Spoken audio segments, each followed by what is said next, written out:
Ladies and gentlemen, welcome to Casting the Spotlight episode number 154, and it is the last episode of horror season this year, and we have the great and the returning Dom Grayson for his third appearance on the podcast tonight. We are blessed with. Hell yeah, man.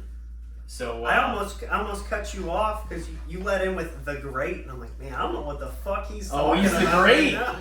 They're gonna be they're gonna be like, man, who is that? He's got some thought-provoking content. That guy, he fucking rammed his head into lockers in high school. He's a fucking legend. Oh man, so it's been about a year and a half since you've been on.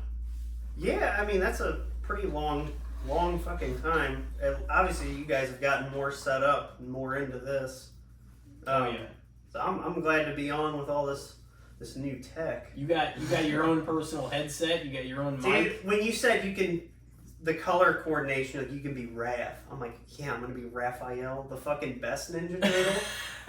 I don't know the last time you watched 1990 Ninja Turtles. Oh, that's the best one. Raph is the best. Yeah. I don't even know. Although somebody, not last episode that we just did, no, but the episode. Don't even finish that. The episode before that. He's like, oh, I gotta be Raph? He's like, because I'm from Brooklyn, man. Like, he's like, why is he the only one that's got a Brooklyn, fucking accent? He's mean streets. He goes out and walks, you know? Honestly, I feel like Raph, but like the guy is the most emotional, hot set mess. Like, he's definitely the one that, but he's like, they call him their secret weapon. Like, I feel like he could definitely do a lot of damage. Yeah. Like, Raph might not be the guy you want for a marathon, but he's the one you want for a sprint. Right. Like, he's the one that's like he's got the Mike Tyson knockout punch. Yeah, he's the fucking collateral damage. Everything's gonna be affected. Oh yeah. How would you rank the Turtles? We've done this before on here. If you had to. No kidding. Leo goes last for me. I would, even though I have blue, it's more so because it's my favorite color, not because Leo is my favorite turtle. Gotcha. I go Leo, then Donnie, then Mikey. Because I love Mikey, but Raph just hits home. Yeah. I feel like that's a lot of people's lists, though. How does that compare? Most people do have Raph or Mikey at the top. Yeah. I would probably put Donnie at my top. No kidding. Yeah. He's pretty much always, for the most part. Is it just because he's voiced by Corey Feldman? Or no, it has nothing to do with that. for better or worse, would that it has be nothing the deciding factor for anyone? I don't know, man. He's on tour right now. We could go see Corey Feldman this year. Have you seen him shred? Have you seen the videos? I've seen some videos. I don't think I've seen him shred. Dude, he goes on a guitar solo for apparently a few minutes a concert. I would pay to see that. That's my fatal flaw. That's what kept me out of the good schools, as they say. As they say. The attraction to just fucking waste time on stupid things. I mean, it's fun. Oh, absolutely. But would I even be into wrestling if I didn't have that quality? That's the thing. Yeah, I was going to say, we're here to talk about horror movies, and we're all wrestling fans. And those things are... You waste some time on some dumb things sometimes. Oh, yeah. Well, yeah, I was going to say, the horror is obviously coming, but, we start off with the Turtles, too. But, I mean, speaking of wrestling, though, I was going to say, I don't even know if I ever asked you that question. Did you guys, you and your brothers all kind of got into stuff really early, didn't you? Same as... Yeah. So, obviously me being, the fourth P in the pod, I got into wrestling really young. I was probably 5 or 6, because my brothers were getting into WCW Nitro right in NWO era. Mm-hmm. So we actually went. I wish I could remember which show it was. I think we went in '98. I think it was December 21st or something, or 18th. We could fact check it if we wanted, but we went to fucking Nitro. I remember being super stressed out because I didn't go to venues. I was a young kid. And I think I was just surprised at how small they were, because obviously we got nosebleed seats at the Attitude Era of wrestling. So like the giant was like as big as my fucking thumb in the ring. I'm like, this is hard to see, but it's still cool as hell. But also the arenas were all packed, jam fucking packed. Well, yeah, I mean, Yeah. I don't. It was that fucking Scott Trade Center.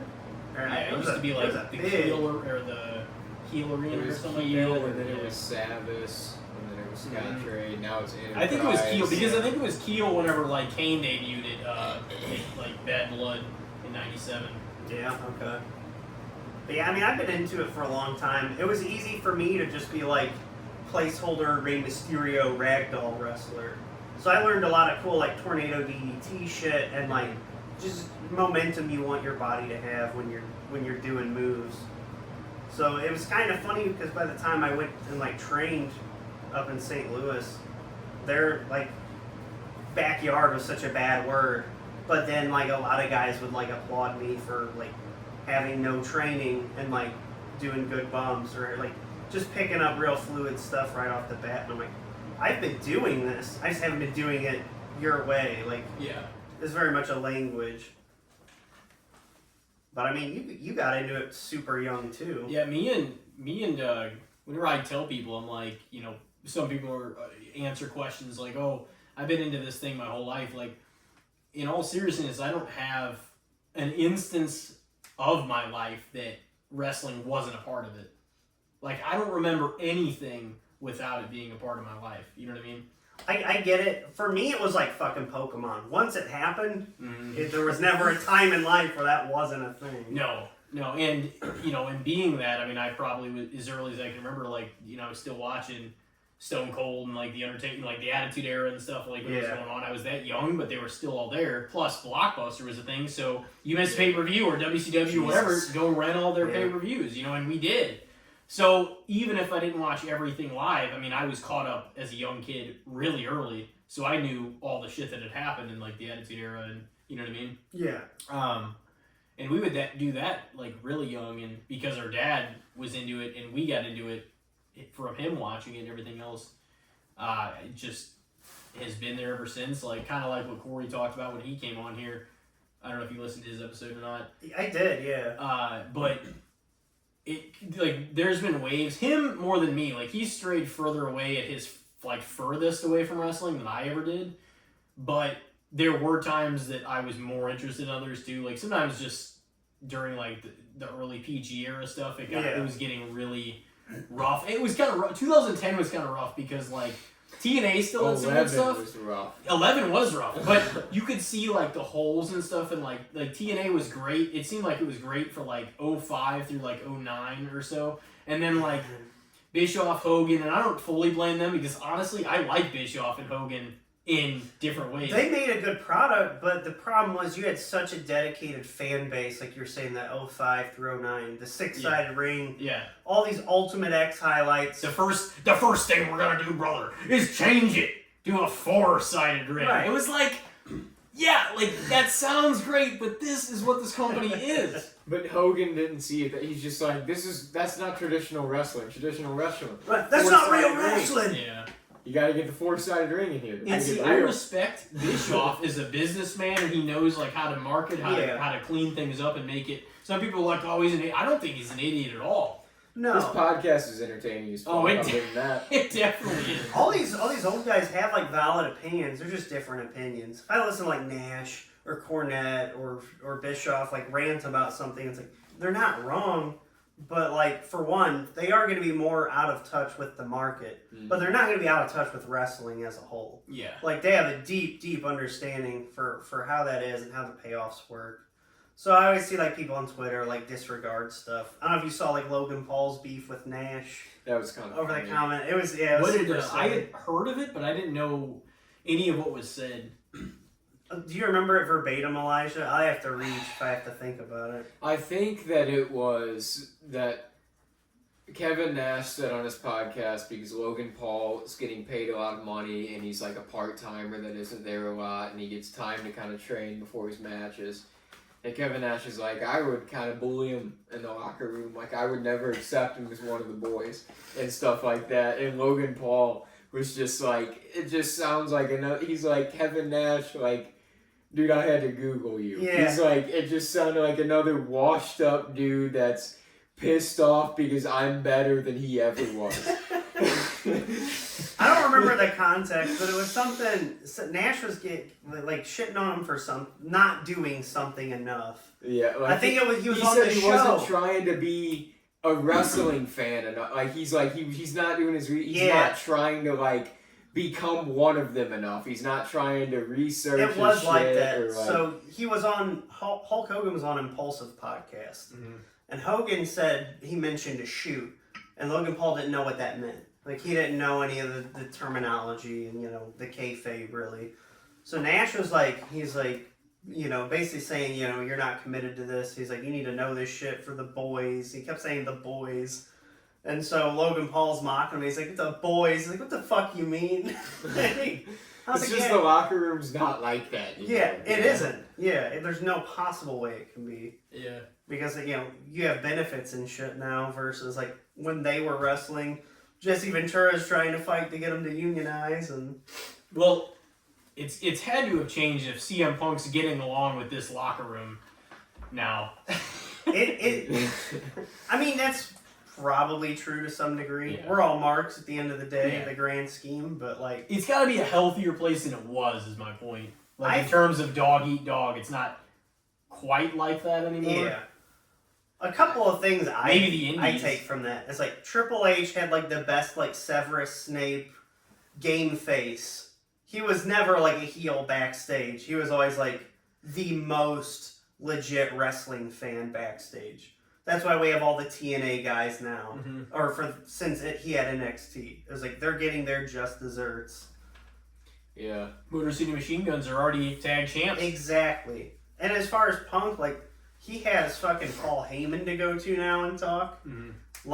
It's gotta be much more receptive to his juju than when Vince, was at the helm. For sure. And a lot of the stuff aside, because we could go a while even on that, but let's not.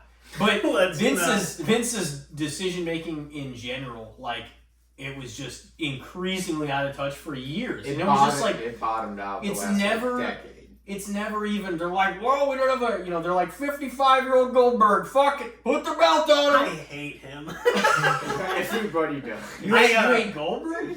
Yeah, fuck it, I hate Goldberg too. Yeah. You're the guy I was wasn't Bret gonna Hart. commit. Of course he hates Goldberg. You're I wasn't gonna commit to that opinion. Fuck it, I already said it. Fuck Goldberg. Oh, my kid, fucking famous one. Heard you were talking shit, Tom. My retirement match. You ever heard the guy that was famous for doing the prank calls and he prank called Goldberg? Did you ever hear that shit? That shit was great. It was at the height of WCW. No days, I way. think, too. And he was telling him that he brought his kid to an autograph signing and he signed his kid's head. And he said that the Sharpie wasn't coming off and it was infecting his kid's head. And he was I'm going to have to pay all this in medical bills. He's I'm suing the fuck out of you. And he's I swear to God, the next time I see you, he's I'm going to whoop your ass. And Goldberg's just buddy, you and what fucking army is going to whoop my ass? Dude, Nash. Nash. This is the funniest shit I've ever heard. Nash and Hall would give Goldberg shit because he would believe that he was this ultra badass that could just whoop everybody's ass. He's fucking Bolt, the fucking It dog from really Pixar, does feel dude. that way. They all gassed him up to think he's a fucking superhero. Yeah. Well, then that's what I want to be a superhero for the kids. It was but he really believed. But Nash and Hall made him eat shit on. They're you're taking this. They thought he was just a loon for fucking thinking that he was. If this was a shoot fight, that he would just demolish everybody. They're fucking Scott Norton would like a word. All these real hard ass men. Yeah. They needed Russo back there then.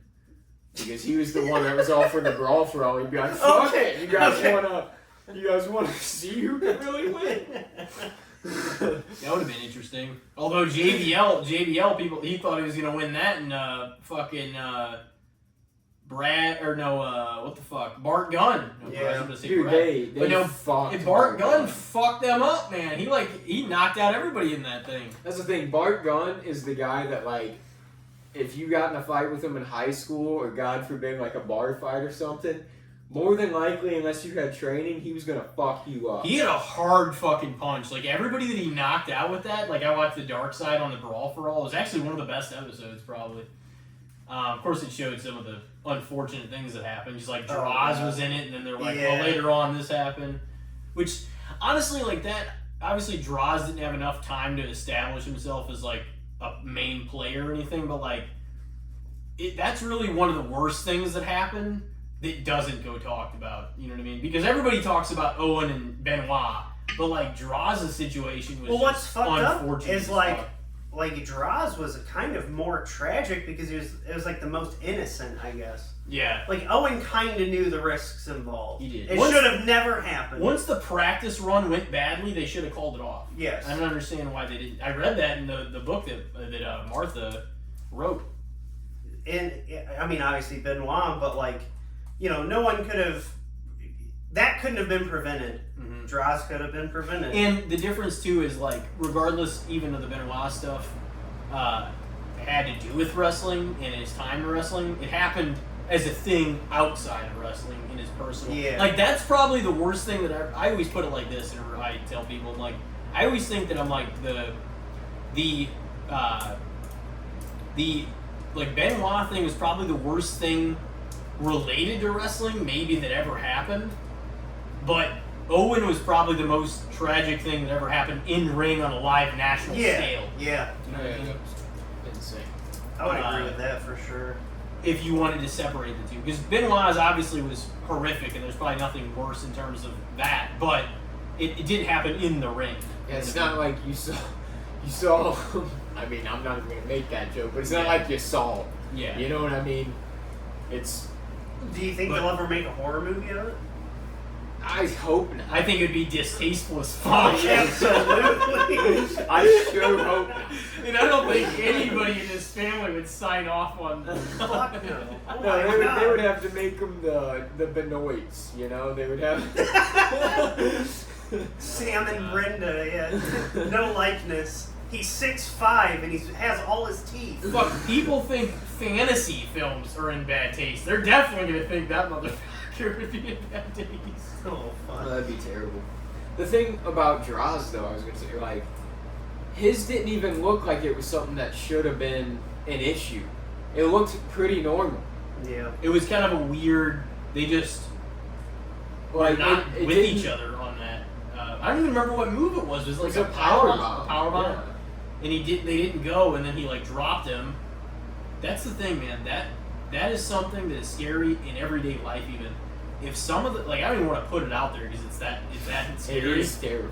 You know where I'm going to, Yeah. but just something happening to your vertebrae, something fucking up back there. That is some scary shit that your life just completely changed or over with, even in the wrong spot. But like, you know what I mean? Like that's frightening, but that's a risk. Just go from like normal to paralyzed, like or worse, like you're saying. And honestly, like props to him because like I'm not trying to get too morbid or dark, even though this is the Halloween basically main event. Oh, we're gonna get morbid. But we'll get a little bit. But my thing is the way I can put this best is if that were me, man, I would not want to be here. So props to him. If that were me, straight up, I would not want to be on this earth.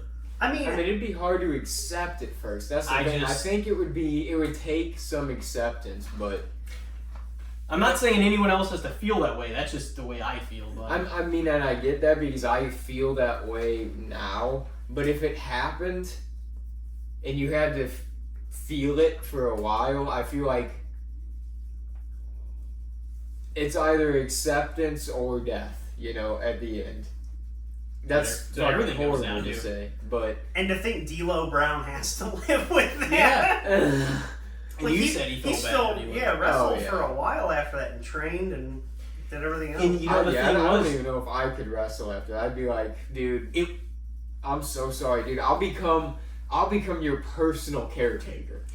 It wasn't like, not to make a comparison of that to these people necessarily, but I'm going to anyways, you know. But it's not like he had an in-ring track record of Ryback or Nia Jax.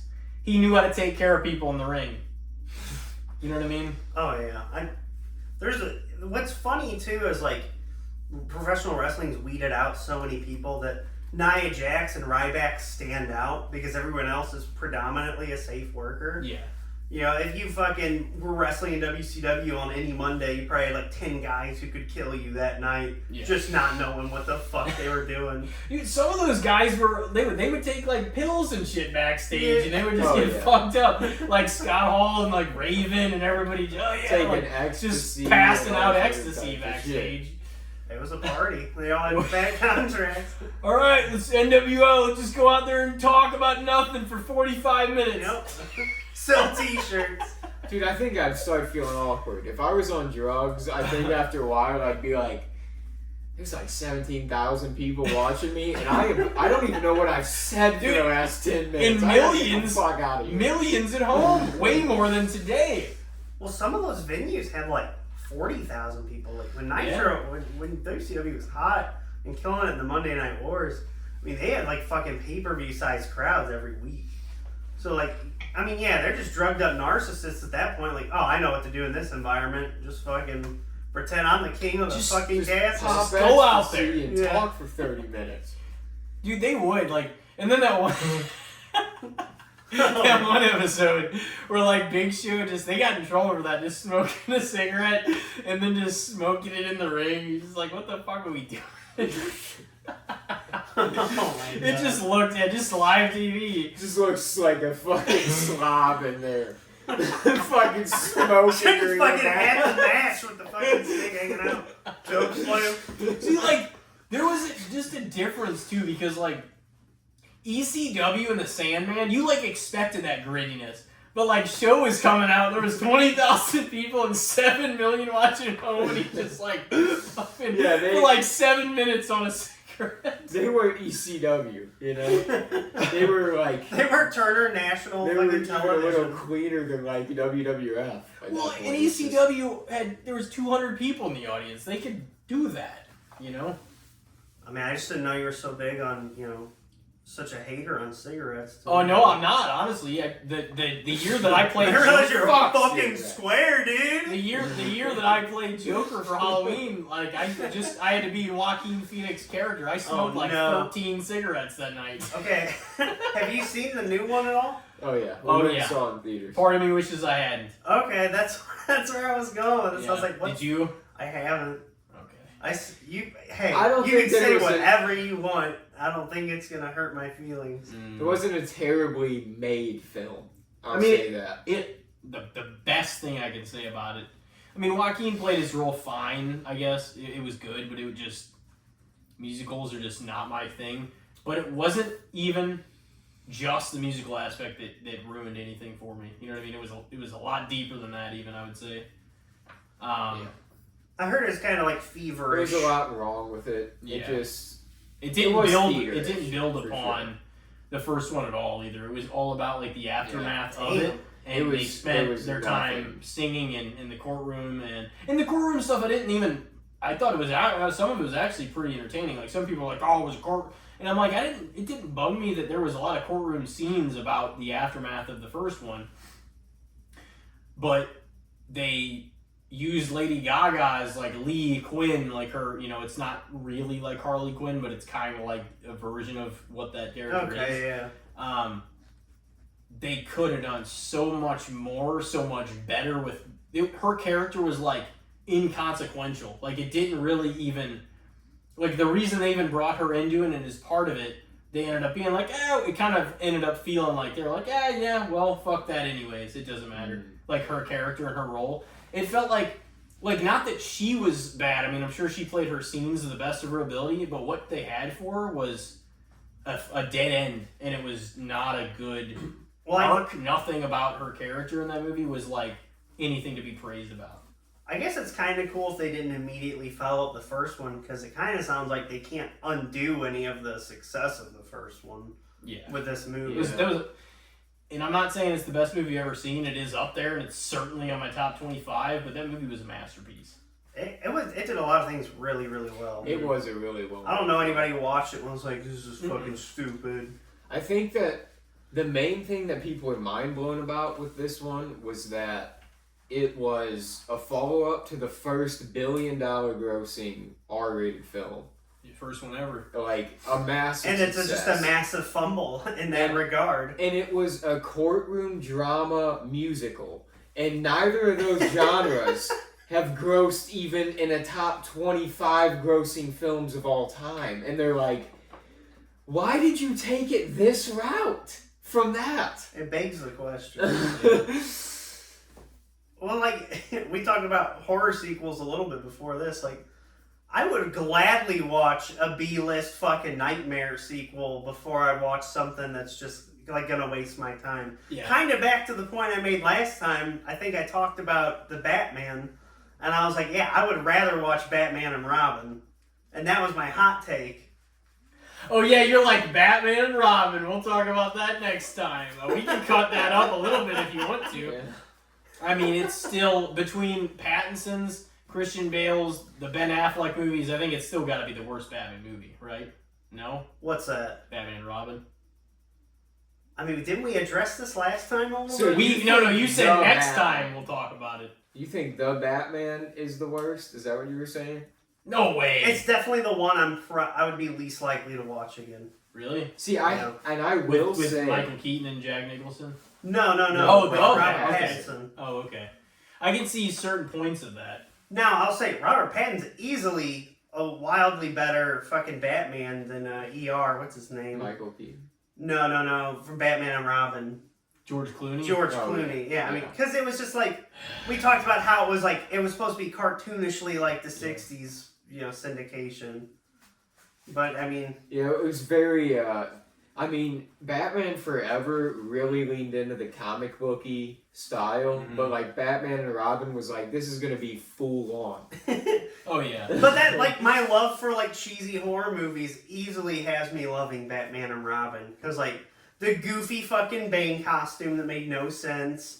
And, like, even, like, Poison Ivy, I saw a video the other day. She was supposed to have, like a fighting wardrobe. Like, yeah, we just ran out of time. We didn't get to make her... The Bane was fucking terrible. Isn't it awesome, though? It was, Fucking like, man. such That'll a never be juiced done him up. again. They had they spent no time on developing them. No. They're just like, here's this jacked son of a bitch. How much fucking cocaine was in that fucking room? Me and Elijah talked about it one because every time before then, 89, 92, 95, they're like 3 years between films. We'll write them, we'll direct them. They changed a little bit. The first two were Burton's, the Batman Forever, and then Batman and Robin were Joel Schumacher's. Yeah.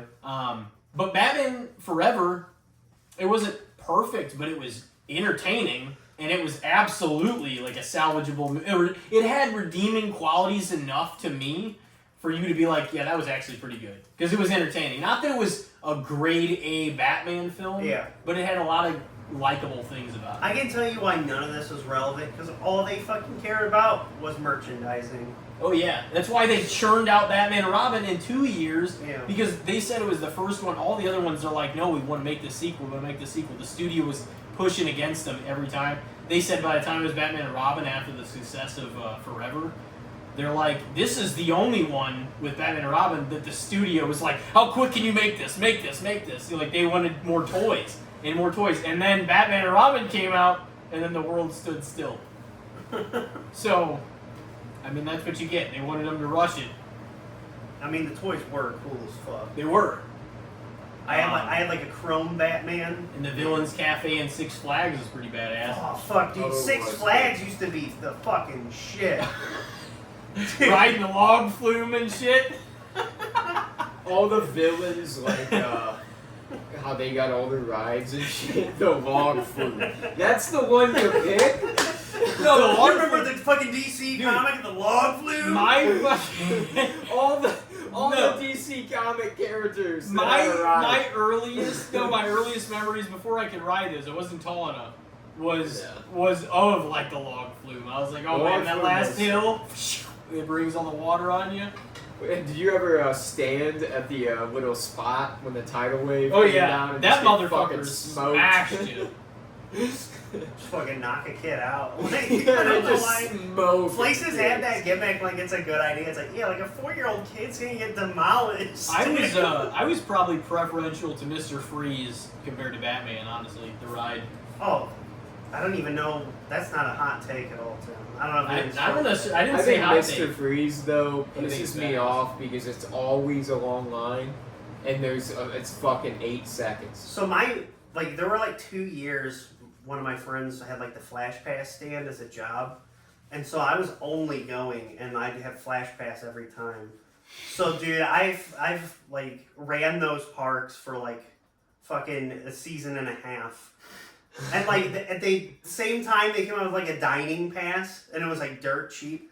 I've got like free parking, like 2 free meals a day, and park tickets for like $70 one-time fee. And I was getting this Flash Pass on top of it. I basically lived at fucking Six Flags for like that summer. I just hit up Hurricane Harbor, fucking go grab lunch. I'm like, hey, I guess I'll head home.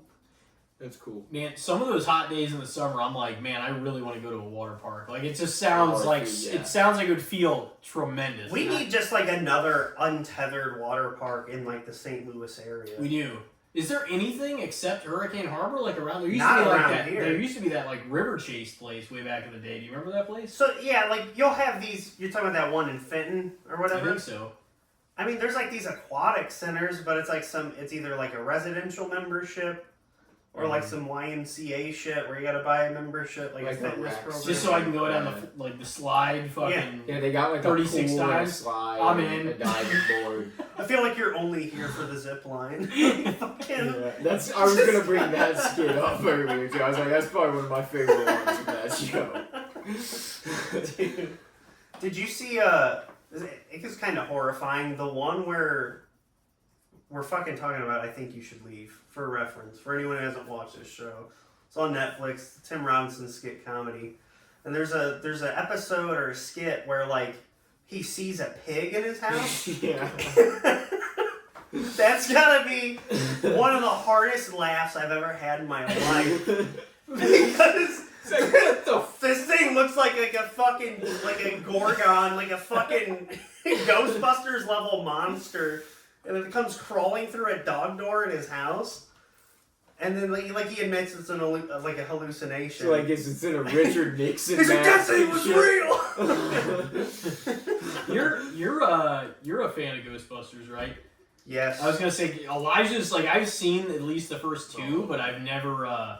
But he's like a lot bigger. I'm gonna be honest. For a while, I don't even know why I started doing it, but I was just hating on Bill Murray for a while. I was like, this son of a bitch, like the dry You humor. can hate on Bill Murray and still like Ghostbusters. Hey man, Bill Murray. No, I don't feel that fucking way. legend. I don't feel that way now, but like there was an era like about 5+ years ago that I was just like, he's not fucking funny. Like this dry humor bullshit. And I'm like, but that's kind of the thing is like sometimes that's like his shtick. Like I've seen him like the way he is, like how it's dry, but he's just being silly as fuck. Like his Zombieland cameo was just spot on. Mm-hmm. I remember when that happened. I was like, oh, this is like the best cameo. I mean, honestly, and the thing is, a lot of the times he's obviously playing characters, but that's also Bill Murray. Yeah, he's kind of just he's a not prick. really acting. Yeah, You know, he's just like I've heard sarcastic. And I've heard that he's been a prick on set before, though, for sure. yeah. I'm like, I bet he's not funny, as but bad as like Chevy Chase, but he's, I bet Is anyone as bad as Chevy Chase? I bet he's a he's son of a bitch. I've heard. I bet he's like been a prick, but like it's most of his movies, especially back in the day, like where people thought they were hilarious, like Bill Murray stuff. You know? Dude, like all of his movies were like TV classics. You put on like Scrooged, or obviously Ghostbusters. He had fucking Groundhog Groundhog Day. Day. That's a big one. Caddyshack. Yeah, Caddy. Yeah. I mean, they were constantly on, and you constantly watch them. Like they were super entertaining. Yeah, I really honestly like Bill Murray. Like I feel like sometimes though, I like actors a lot just because of who they are, more than who they are as an actor. Like, I have, like, actors that I like because I'm like, they're a damn good performer. And then I have actors that I like just because I'm like, I just fucking like this guy, man. Like, Billy Bob Thornton, he's a good actor. Yeah. But I like that dude. He's so watchable in anything. I don't know. It's like the accent is really what it is. Yeah, he's like a lovable Southern guy, you know? But he's also kind of a son of a bitch. Oh, absolutely. I get that from him for sure. Watching him. Yeah, Bill Murray's one of those guys that I feel that way about. Do you have actors that you hate? Like, Matthew McConaughey's another one that I love, and I'm like, I just love him. You know? Yeah, so he's great. And Matthew McConaughey actually seems like he's like a smart dude. Like, I've seen his opinions on a lot of things, and like he's like a great actor, and he seems like he'd be a great personality in real life. Well, I mean, he's a sports genius. Yeah. Have you seen that movie? Yeah. Oh, he really is a sports fan. But what movie? That was fucking. You're thinking like We Are Girl. Yeah. We Are Marshall. No, I'm thinking of the one where he's like a bookie with Al Pacino. I can't remember the name of it either. But I fucking half my coworkers will watch it all the time, and so like it's constantly in my feed. Who's an actor that you like just won't watch? You said you that was just what do you were not gonna like say, it. right? And So like it's unconventional because it's not like a movie actor, but I fucking hate Steve Harvey.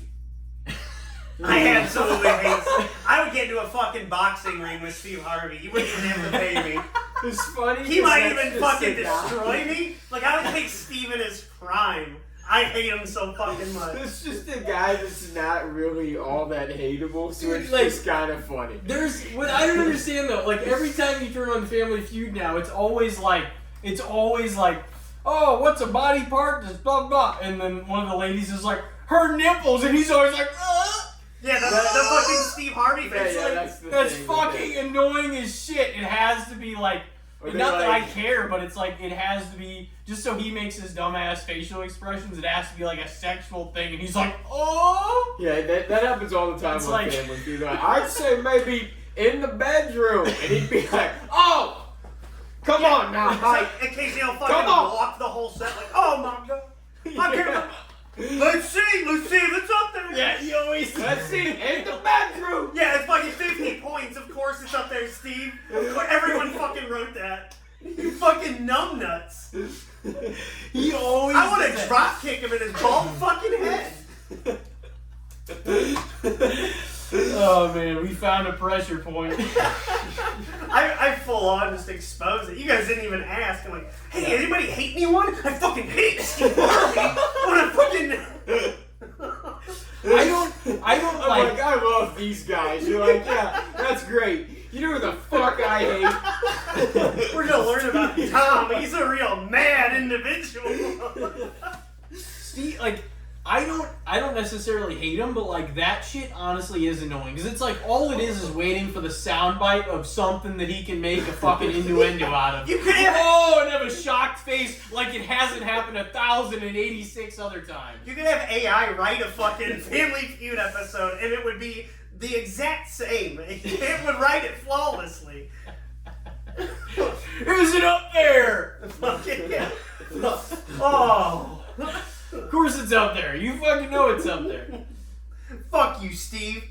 Oh shit. You probably slipped her a 20 to say her nipples backstage. They don't actually crowdsource any of the answers. They just know at this point. Oh, Like, hey, shit. Mike, make sure that one category you say in the bedroom. I got my bitch. I gotta hit it. Got it. It's just like it has happened too many times for it to be not scripted, in my opinion. Like for some of that shit. Even if it wasn't, like it's so tired. And I've been on a game show, and believe me, I fucking fumbled that football. It wasn't scripted, but Family Feud, I swear to God, I'm like, how the fuck does that shit happen? And then it's always sexualized or always like an innuendo, just so Steve Harvey just the can make. categories they pick. Just so Steve Harvey can make his fucking dumbass face for the millionth time. See, I feel like we're talking about celebrities we hate. I feel like Tucker Carlson is more an actor than he is a journalist. Mm-hmm.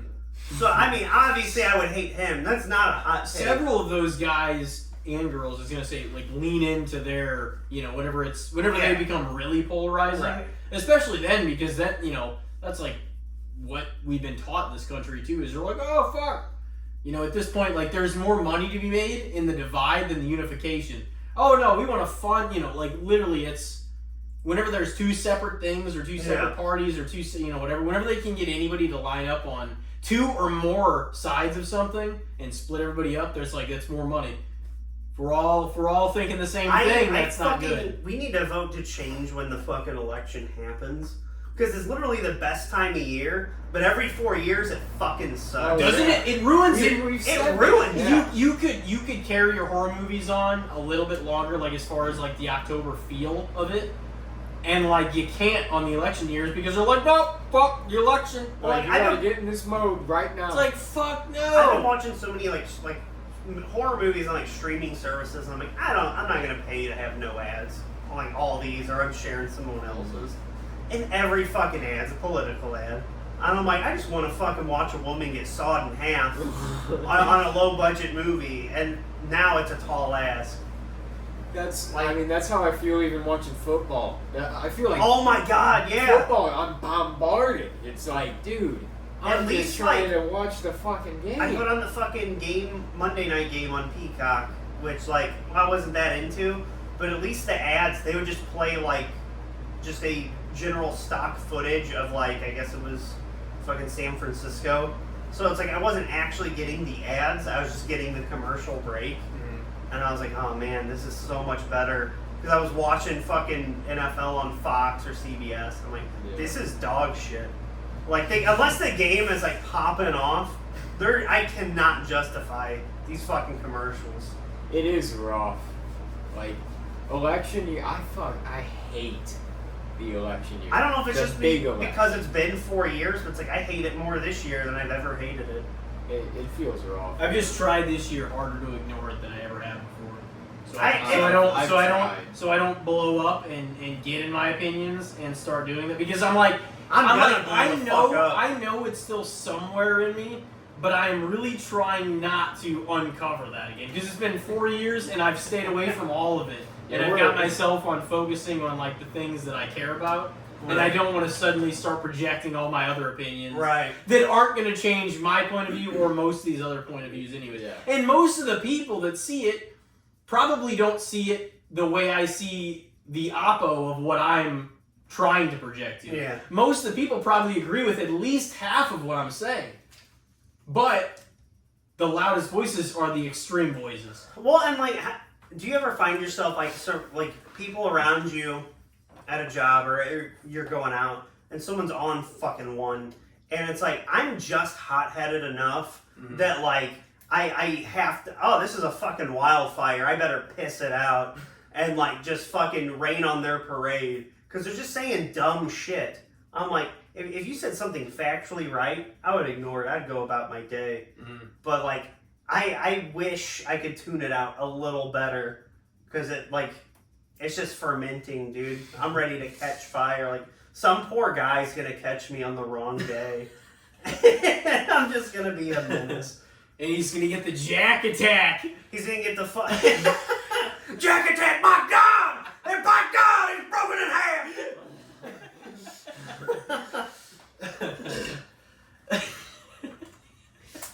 Where are you working at actually these days? I'm working in Kirkwood in the public sector. Okay. So I'm a good boy most days. And you try to stay out of the where I nonsense. live. I shop around in Kirkwood. Yeah. It's good for like if I find stuff on Marketplace or like if I'm wanting to go out after. I'm close to everything. Oh yeah. But I mean, it's a nice area to be around, like Kirkwood, Webster Groves, because it's a nice area, and two, you're like 10 to 15 minutes away from downtown if you want to go there. But then when you like leave to go home, you don't feel like you're there still. You're just like, it's separated but still really close. I'm probably one of the few people that like doesn't mind a longer commute because it's like 45 minutes for me to get home. It is long, but like I get to just chill and listen to music or whatever that whole time. Mm-hmm. And that's like a very vital part of my day, I find. That's plenty of time to get into a different headspace too if you need to. Absolutely. And to just, like, 45 minutes is enough time to, like, decompress too if you just had kind of a shitty day or, like, went through some shit and you need to, like, get it. You know, that's plenty of time to, like, change the outlook of, like, the rest of your day if you need to. Like, I'm not thinking of political ads at all by, like, 3:45. I'm a completely different man. Oh, yeah. And most of this stuff, to be honest, like, it only, like, just triggers something for a second, and, like, as long as you maturely move past that, you're like, I don't really even give a shit. Right. Once you're doing the next thing, or, like, you have plans that night or whatever, you're like, I mean, all that shit's meant to be polarizing. It's honestly not unlike a horror movie where it's like, oh, it's just there to get a reaction out of you. Whether, you know, it's one or the other. Dude, man, we've talked on this pod before about, like, even, not, like, even politics, but, like, the news sometimes whenever you're watching football, and they're like, there's, like, one quarter or something left, and they're like, 2 girls and a mother murdered this evening in St. Louis, and you're like, Jesus Christ, I'm just trying to watch the game. They're like, all right, back to the game. Enjoy the rest of your night. They're like, good evening. We brought to you this news break to inform you that 3 teenagers were shot at the corner of Locust and blah blah blah last night in St. Louis City. Oh my god. All right, let's get back to the Packers Vikings. Yeah. It's like, dude, why are you telling me this? I always think that. I'm not saying that it doesn't matter, but I'm like, what do you want me to do about people getting shot in my city besides ruin my fucking night? And plus, just like interjecting that little piece of information with no follow-up is kind of heinous, to be honest. So, like, we'll just give you the worst part. All right, enjoy the game. It's like that just significantly, like, lowered my vibe. It's so true, and, like, I also think, like, it's so privileged. Because, like, imagine you're watching fucking football and you're like, if he doesn't get fucking 20 more points, I'm not even going to win in fantasy this week. 2 girls shot. Oh, great, it gets even better. And meanwhile, that situation somewhere in St. Louis. That's a real person. You're like, you're like, the news just keeps getting worse. I might not win in fantasy, and 2 people were shot. Fuck! I just found out Wendy's got rid of the 4 for 4. Motherfucker! Oh, shit. That's a damn good deal, though. Dude. You gotta get that 4 for 4. When I was in House Springs, I don't know if you guys knew this, after every GTW show, I was going to Wendy's.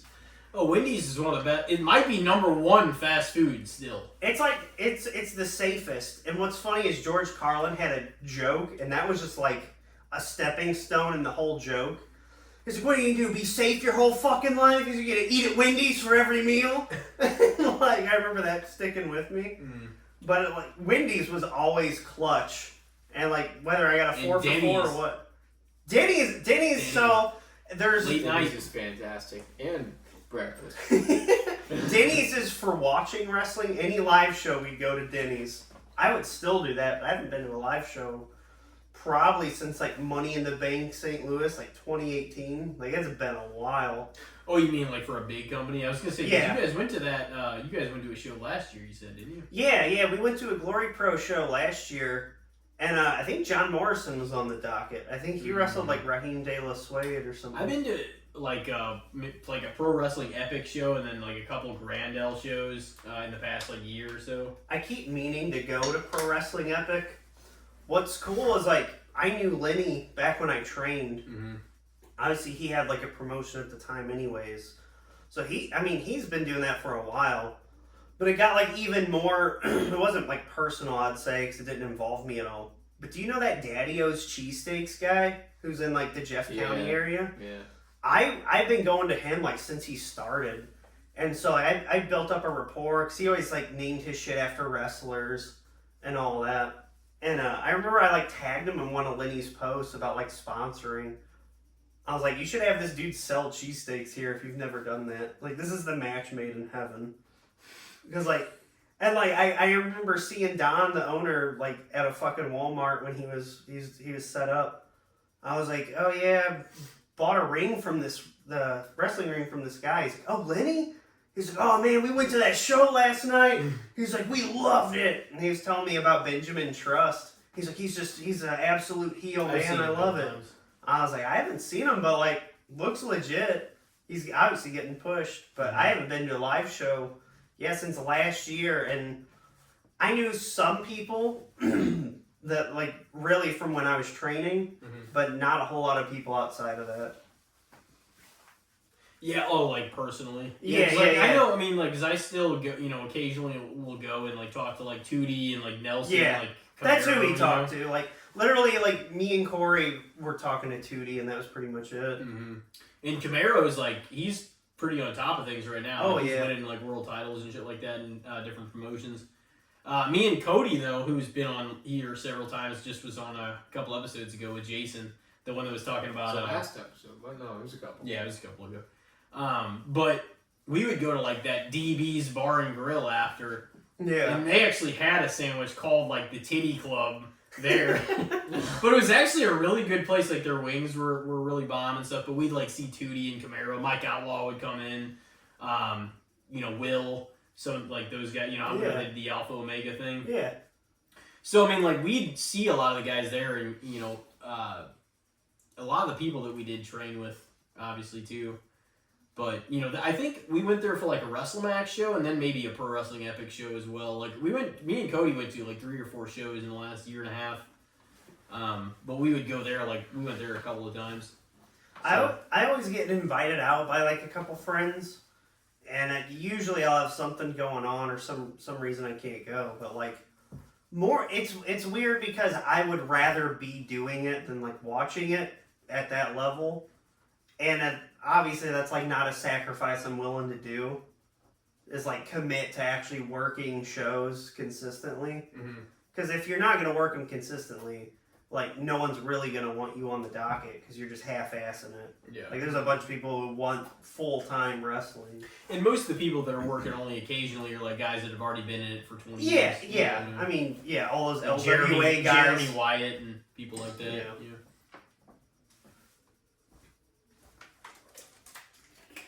We all grabbing drinks at the same time? I guess so. But yeah, it's been a while since I've been on. Or I've been, like, to a show itself. When's the last time you were in a wrestling ring? Oh, it's been a minute. Why are you trying to have another show? No. What's funny, we had Alex over for, I think, like a holiday or something, and he was like, man, if you want to get back in the wrestling ring, he's like, you know I'm down. And I'm like, yeah, I'm not trying to stir anything up like that. Yeah. I was like, it's purely for, like, enjoyment. When I did train, like, I had a whole conniption fit of, like, I was trading in, like, my favorite hobby for, like, a profession. And so I lost, like a big love in my life of, like, something that was fun, and it's like, now I have to, like, almost take it seriously. Because before it was, like, a lot of goofs and shenanigans. It changed your fandom, didn't it? Absolutely. And that's what I told Elijah, that's what I talked to Stevens about, and Corey. And I'm like, just something about it made it feel like it was hard to be the same fan you were, and you had to see it a different way. Yeah. Well, I remember it like, really started on a path when, I feel like Noble invited that Sam Richardson out, and he was like... Yeah, for Foundation too. Yeah, he was just, like, ribbing on it and shit, and I was like... It felt like that scene in Hot Rod where he built all that, like, the scene of, like, how cool all the fucking stunts were. And then they're just, like, laughing at it and ripping it to shreds. I was like, turn it up! No, but I was like, man, this sucks. Because, like, I mean, half of those guys, if they weren't serious about wrestling, were, like, pretty committed to it. So it's not like anyone was there, like, it was all there for a good time. So it's like, yeah, you can shit on it, but, like, that's 100% genuine. And so, like, when I got into wrestling, I didn't fucking know anybody. I felt like I had to be straight-laced. And then I had, like, an immense amount of, like, self-stress I put on me for, like, my self-standard. Because I can't separate what I watch versus like what I do. If I watch Shawn Michaels do a super kick, in my mind, I'm like, I should be able to do that 1-to-1. And so, like, that's what I've always strived for. Because I just don't have a filter to be like, that's unrealistic. Mm-hmm. Super unrealistic. So a lot of people were like, oh, wow, that looked really good. I'm like, did it, though? I was like, I don't fucking know what it looked like. I remember Kurt Stallion was with me one night, and he's, like, watching some other people wrestle. And, he's like, wow, they look like fucking shit. And I'm like, are they that bad? He's like, why, do you think you look like that or something? I was like, I don't know. He's like, fuck, man, give yourself some credit. He's like, if I look like that, I'd fucking kill myself. I was like, yeah, I mean, I don't think they're taking it as serious as we are, though, Didn't Kurt Stallion, like, get a tryout, like, in NXT at some point? He definitely had matches in there. I remember seeing promos for him. I hadn't even heard or thought about his name in a while, though. I saw him recently, and I think I saw him in the Forge. Like, I think he was at the Forge for those character building seminars. Oh, okay. Wait, you went there? No, but like the pictures they posted. Okay. I actually, funny enough, I thought about going, but the one was tonight. I think it was for Really? Yeah, so I was like, I would go, but like, I'm totally doing this. There was Warhorse, Matt Fitchett, like a few different people were supposed to be at several of them. I actually saw, and you'll remember him, from like Dynamo, Dirty Jake Durden, like the big guy. I saw him at the Telegraph Walmart right down the road, just fucking going. Jesus. Yeah. I don't know if I've ever told you this story. No, I didn't. I should have, but I didn't. The first time I got in a wrestling ring, me, fucking JP and Alex all went to a Delirious seminar. That's what Corey said. And so, like, there were a bunch of guys getting scouted. I had no fucking idea, because the ad on Facebook was just like, ever want to be a pro wrestler? I'm like, yeah, that's me!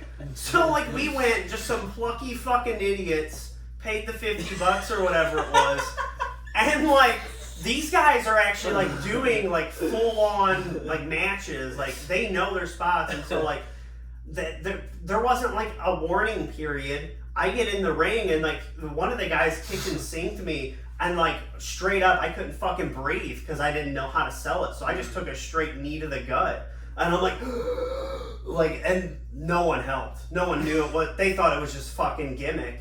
So I'm, like, fucking dying. And so, like, this guy's not half bad. He's got a time out. He can't breathe. But, like, at some point, I guess it was Delirious. He's like, you guys are new, aren't you? I was like, I've never wrestled in my life, like, professionally. Mm. And so, he's like, that's fine. He's like, you're going to get your money's worth or whatever. And he's like, you guys stuck around this long.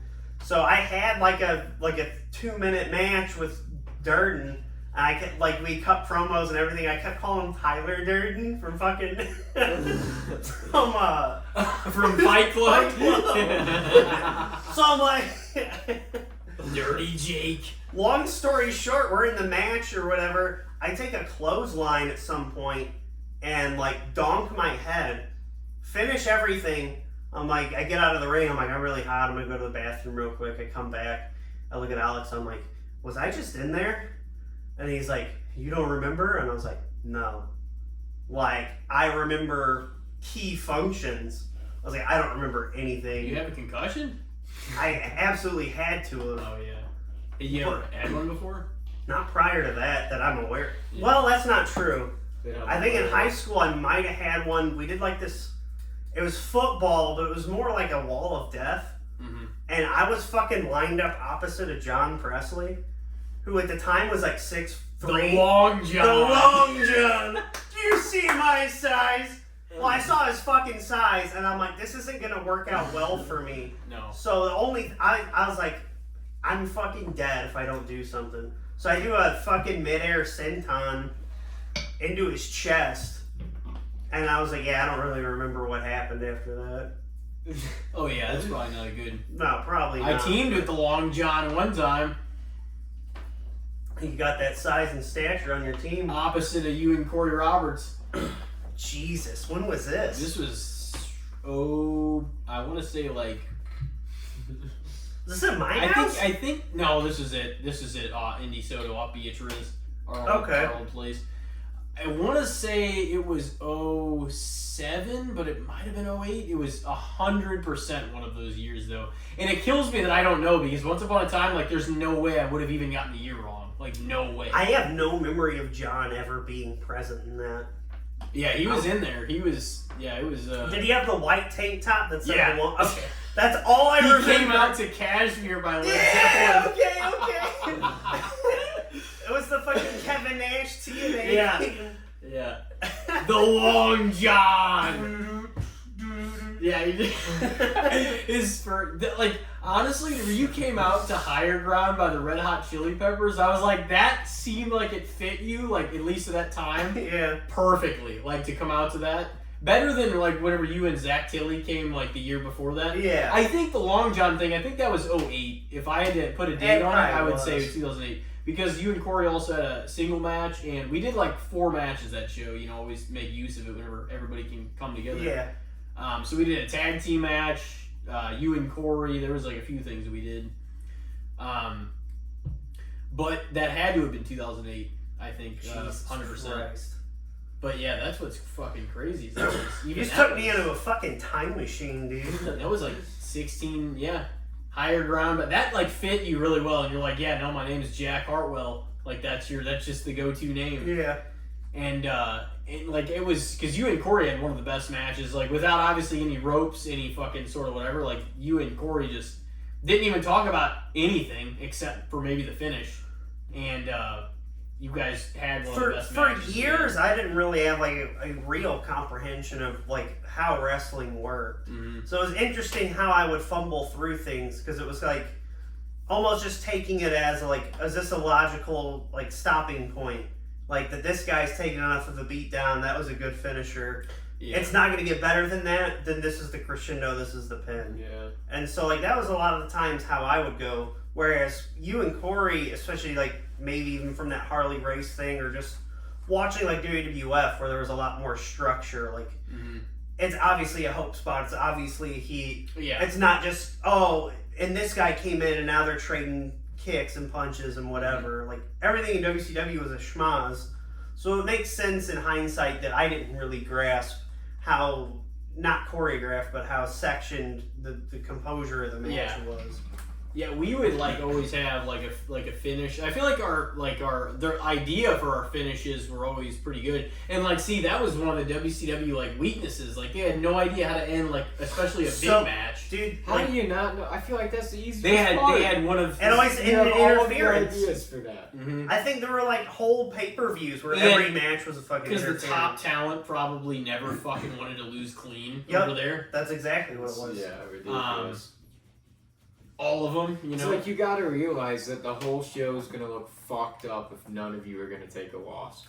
You know, and especially after like a long feud and a long build up, like they, you know, in like watching it back, like there's a lot of the guys and like the aesthetic, like the setup of the show and like some of the characters like that are awesome about WCW, but like how could you fumble the finish of, and it's take you way back for like whatever reason I'm about to say, but it's just, how can you fumble the finish of like Sting and Hogan starting? I already knew that's what it was gonna be. But it was a year and a half build up. It was essentially the only marker of like a thing they were trying to get to be like, all right, well then now the NWO is gonna lose a step, WCW is gonna win, Sting's gonna win the belt. How hard was it just to put that together and for it to be clean? And it's literally the easiest product. It was like that. Nothing made more sense than for that to just go down the way it should have. It wounds me on such a fanboy level because Sting was my icon, dude. Yeah. Is he your number one of all time? Like lifetime award, sure, but obviously like once I got to like that 05 through 09 TNA era. I was a born again wrestling fan. I was like, oh, this is like wrestling. Like these guys are like using their whole ass fucking moving around the ring, doing everything they can. Versus like, Sting was very iconic, but he didn't really do a whole lot in the ring or like, when you compare like AJ Styles to Sting, it's just fields of different. Mm-hmm. Like it's almost not comparable. So like, I love Sting to death, but as an adult man, like, no, a lot of those X Division guys were like my favorites. Or Ultimo Dragon, Eddie Guerrero, like a lot more of the actual workhorse wrestlers that carried industries and carried really, really fun matches to watch. Yeah. Because like I'm dissing on Sting a little bit. He didn't really do anything for that whole character arc build, Like he kind of got the script and went with it. Yeah, but Sting, he's the icon. He is. I mean, he was wildly important to WCW, obviously. Yeah. Oh my God! I mean, without him, do you even have a Monday Night War? If you don't have a fucking good to try and fight the NWO. Yeah. I know, and after a while, it didn't seem like they fucking did. They're just like, all right, everybody's an NWO guy. Yeah. It's like, who the fuck is gonna fight? Fucking, what's his name? Fucking Virgil. Somehow I was thinking of him too. I don't know why. Vincent. You got the Disciple. Oh, you yeah. got Fake Sting. That was absurd. Yeah, that's when they're like, oh, this is pretty much done. Dude, Buff Bagwell, like I listened to him Yeah, like of course. on Eric's like podcast, and he's like still like, man, he's like, I still want to have that definitive. He's like, I've never had a WrestleMania match. I've never had. It's like, dude. Sorry, I don't know if not that's gonna gonna have a happen. WWE run, I promise you. Even if he put all of his shit together, got in great shape as an older man, the odds of that happening because you were Buff Bagwell and you're not Sting, he's not Macho Man, he's not somebody that was there, like at that. I mean, he was there, but like he wasn't of that prominence. Goldberg. I think Jinder Mahal having 2 more world title runs would be Is more more likely. likely. Absolutely. Dude, Edge came back after they're like, oh, he's never going to wrestle again. Never. Gone for 9 years. They gave him a Rumble win. They still didn't have him win a world title. Yeah. If Edge coming back after just a heartbreaking, never going to wrestle again thing didn't happen, there's a lot that I can just take off the table that would have never happened. Even if that was the Vince era and not now, maybe a few years later. But still, it's like if that couldn't happen, most of these other things are not going to happen. Yeah. Like Goldberg, because he was just shown on, like, not to bring Bill back into it, but the bad blood thing and everything else. Like, I'm gonna fight Goldberg and Steve Harvey next Wednesday in a handicap match. If you don't like that, you can stick it, brother. him having a retirement match, I do think is likely now, though. Now that Triple H brought him back at least for that thing, and then he had the thing with Gunther and whatever else. That'll probably happen, but I mean, it's not going to be Goldberg probably wants it to be, oh man, the main event, the big ass arena, and this and that. It's going to be it's probably not going to be the main event of whatever show it's on. It's probably going to happen. I figured it'd be a crown jewel, honestly. It might, because they want a lot of legends and this shit. week. Well, yeah, that's Crown Jewel. Oh, that's no just shit. wild. This Okay. Saturday, yeah. I didn't even know. Damn. I know they did the unveiling and weekend. shit. Mm-hmm. Oh man. Although who knows? We'll see. The My Crown brother's Jewel, the birthday. Saudi shows, man. Honestly, they have not been as high quality as all the other countries' shows. Oh, no. in my Absolutely opinion. not. Plus, they have some of the weirdest Yeah. shit there going on over any I other mean, country. But that's the thing, is because they kind of picked some of the guys. They wanted all those legends and shit. Yeah. So they got some awkward, weird matches, you know? But It worked out. those shows are just. Some of the other shows this year haven't been highlight show. Backlash France wasn't necessarily The a crowd lot of highlight matches, but the crowd was was awesome. maybe one of the best ever. Yeah, that's the thing. Ever. It wasn't if you looked at that pay-per-view though, it wasn't a lot of those matches were all that exciting. But the It's Crown just Jewel the crowd ones- made it. The Crown Jewel ones aren't either. They're just nostalgic. They're just names, yeah. There's a lot of That's nostalgia. like a prize fight. It's like Jake This Paul year, I don't versus know. Mike Tyson. Fuck, that first damn Crown Jewel was bald Shawn Michaels and Triple H versus King Oh, and The Undertaker. that never And not happened. 1997, in 2018. That never happened. We don't talk about that. That was also that horrible Braun Strowman Brock Lesnar match. Oh, it was fucking terrible. Where Braun beat the fuck out of him, and then Brock gave him one F5, and it was over. Yeah. It's that was more impactful. 2018 was a pretty wild year in WWE. That was Wasn't more that impactful. also the Goldberg comeback and he beat Brock? 2016? Was it that early? It was Survivor Series when he crushed Jesus. Lesnar. 2016. Yeah. Jesus. Well, I guess the Randy Orton spot was also 2016. There were a lot of bad choices in those couple of years. Oh yeah. In those few years, there 2019 was rough. What's between they were trying to figure out their footing before the era we're in now, but certainly between like 2016 and 2019, there was some rough decisions made for sure. Well, that's like the emphasis on that Starcade you were talking about. It's like, it's not even that the finish was that bad. It's that it was that bad with that much momentum. Yeah. It's like that was one of the worst things you could have done for... What's like a horror movie that was good and then it ruined it with the fucking ending? I tried to ask Elijah before. I'm like, what's like one of the worst, or not worst, but like what's a good like false finish horror? Because horror movies are king of the false finish. Absolutely. Where it is almost, it's almost over. No, he's back. Fuck. And like they do something. Nothing does that more than horror for sure. I mean, horror movie just fucking trashed it at the end though. That's tough. That's tough. Oh, something that just dropped the ball on like the last act. Yeah, the climax of the movie just fucked everything up. I'm trying to remember the finish to Rob Zombie's Halloween 2. Because I don't remember it being particularly good, but I don't think it was awful. Well, I mean, I don't know if you consider Glass horror movie. I think like Max or somebody considers it horror because it was in like the recommended. That was one of the biggest balls dropped ever in the third act. Ever. I mean, they fucking fumbled the ball, picked it up, and then fumbled it again. Isn't that a part of like a series technically? Or yeah, not? Yeah. Okay. Unbreakable, and Split. Yeah. Unbreakable and Split have nothing to do with each other besides the end. The last scene, but then Glass tied all three of them together. Yeah. But it was not good. Man, I know there's got to be a handful. It was an M. Night Shyamalan movie though, so it shouldn't be that big of a shocker.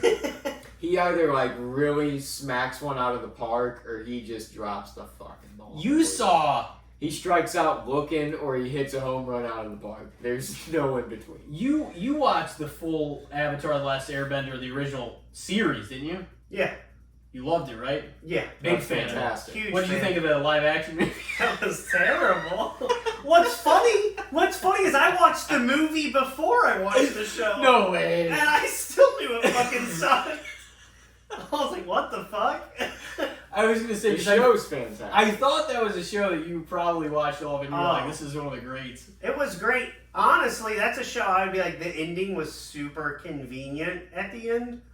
I hated the ending of that show. Because it's like, oh, I'm going to take C, the option that wasn't an option the whole time. And it's like, what the fuck? How do you explore character growth by just cheating the game? And they made the Fire Lord, who was the antagonist that was like intimidating as fuck the whole show. They made him look like the biggest bitch at the end of that series. It's like, I mean, he how was the tough fuck? until he wasn't. They're just like, ooh, he's just like swinging nothing punch. It's like, this is the guy that we've made like he's gonna take over the fucking world this whole series.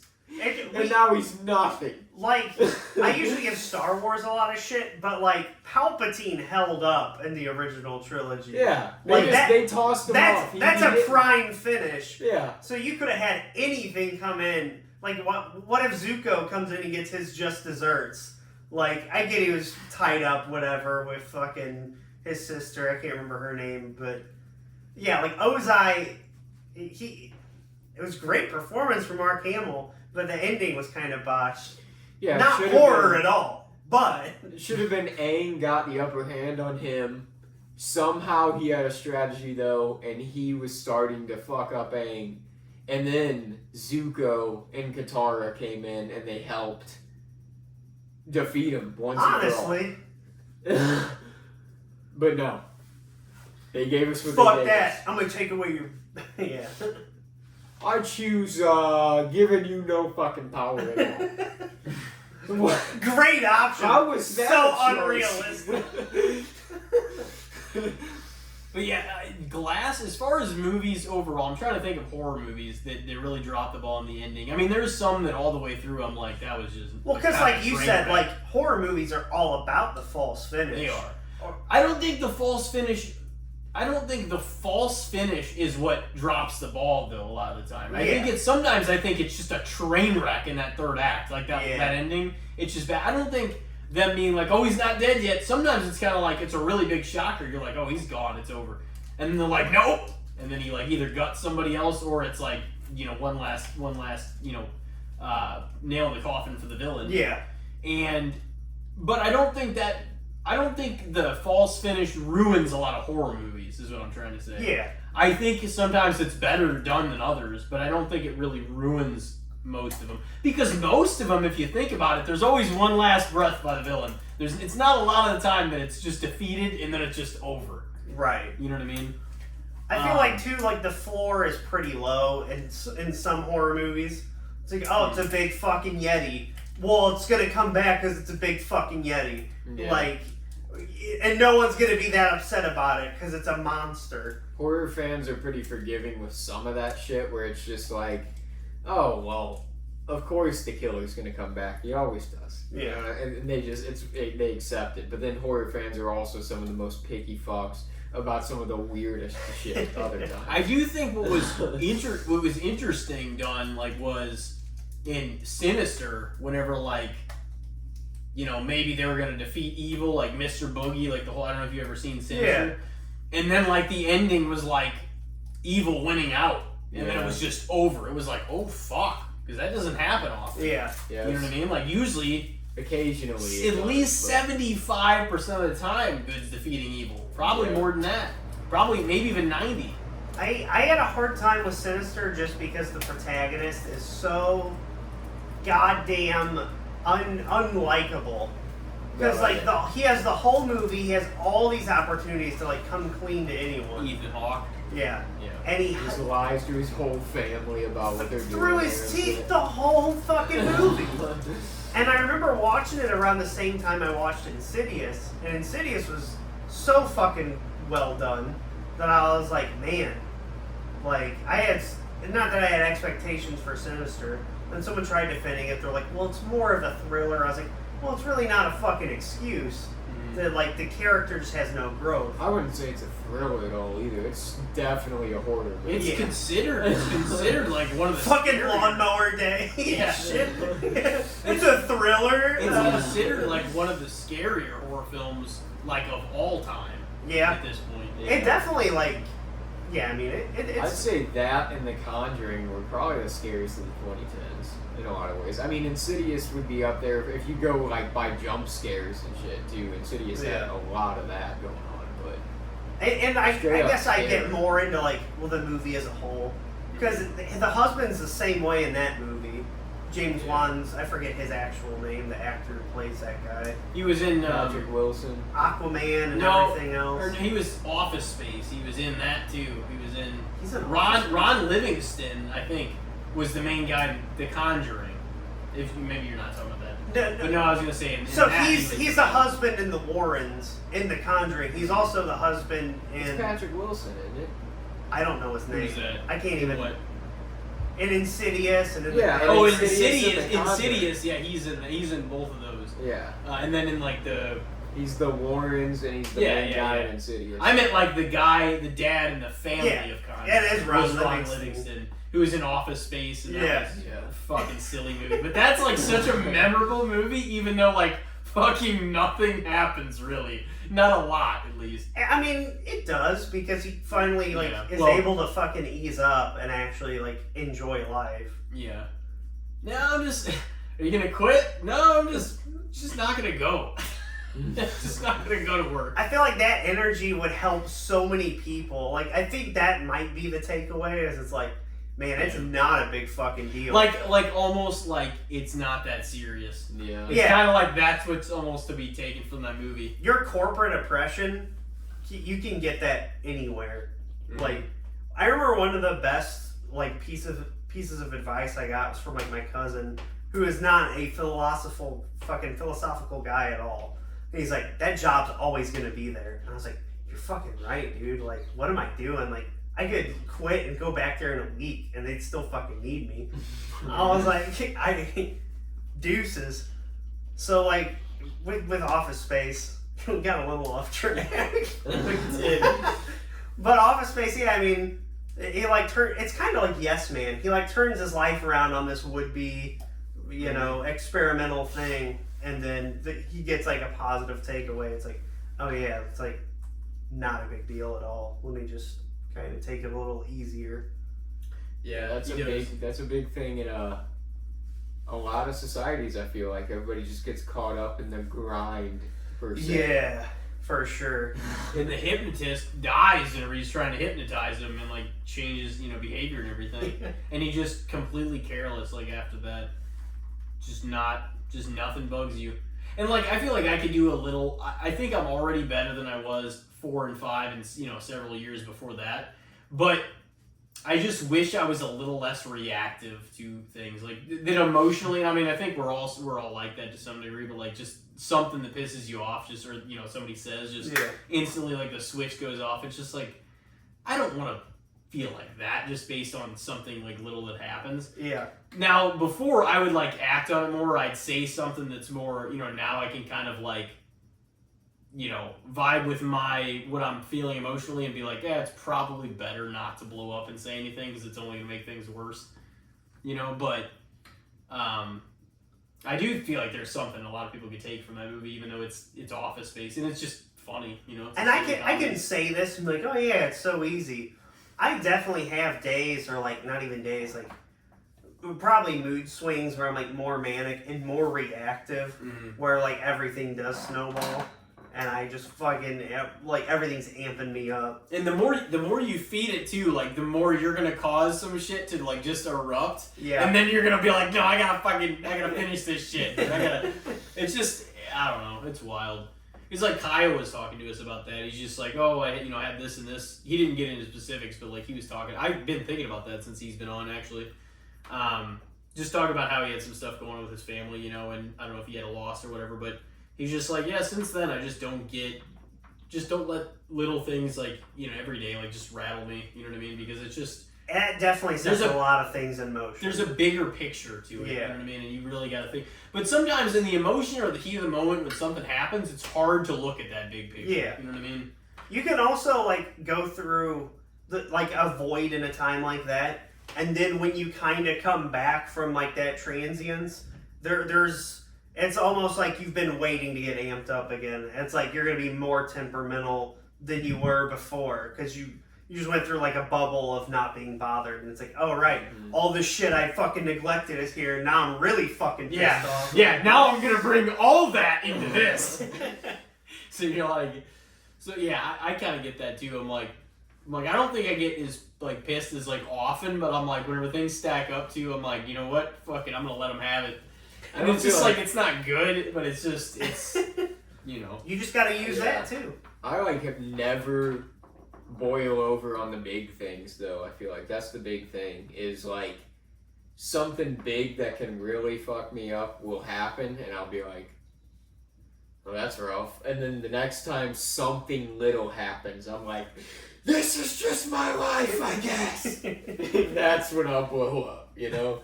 Because I don't want to blame it on the big thing, but when you're already in the state of being rattled and then something else just like delivers that punch to the gut, you're like, this is what I'm going to take all. That's probably true for me too, because like if it's like a really big issue, I'll probably get depressed before I get angry. I'm just like, man, like it was so funny. Like I was making jokes at my own expense because I watched a movie the other day called The Big Short.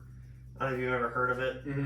I've never seen it, but it's follows like the economy crash of fucking 08. Yeah. And like the movie just kind of admits like, yeah, everyone got fucked and all the corporations got bought out and like they never really lost anything from it. And I was like, this is such a depressing movie on just the fundamental level that like no one who should have been accountable took accountability, and taxpayers just a working guy fronted all of it. it. It's probably still taking all of it. I was like, this is like, people are like, are you doing all right, dude? I was like, that movie's just fucking a lot. We're watching like Saw fucking right after. I'm like, I'm still kind of tore up about The Big Short, dude. And you're seeing like fucking necks getting sliced open and shit. Fuck! And you're like, man, that last fucking really white collar movie really fucking put me over the edge. It's like, yeah, this guy, you know what? This guy got decapitated. Good for him. He doesn't got to deal with this fucking he's economy. a fucking doctor, isn't he? A fucking piece of shit. He doesn't got to deal with the fucking economy like I do because he's dead. Yeah. That guy had the right idea. He's fucking dead. What other horror have you been watching lately? You said you've been putting away a lot of big ones here lately. I mean, I've been trying to like kind of check some off the list that have been there for a while. So I watched Conjuring, and I didn't finish the second one, but I watched enough to be like, oh, this is the lead-in for like The Nun and everything. Mm. And I watched that. I watched the first Terrifier, and like I think I was telling you, I was like, I've never been like a huge slasher guy. And that's predominantly what it is. Like, I think you're a big Halloween and Nightmare fan, though. Halloween more so for like Michael Myers and less for like the kills, I guess.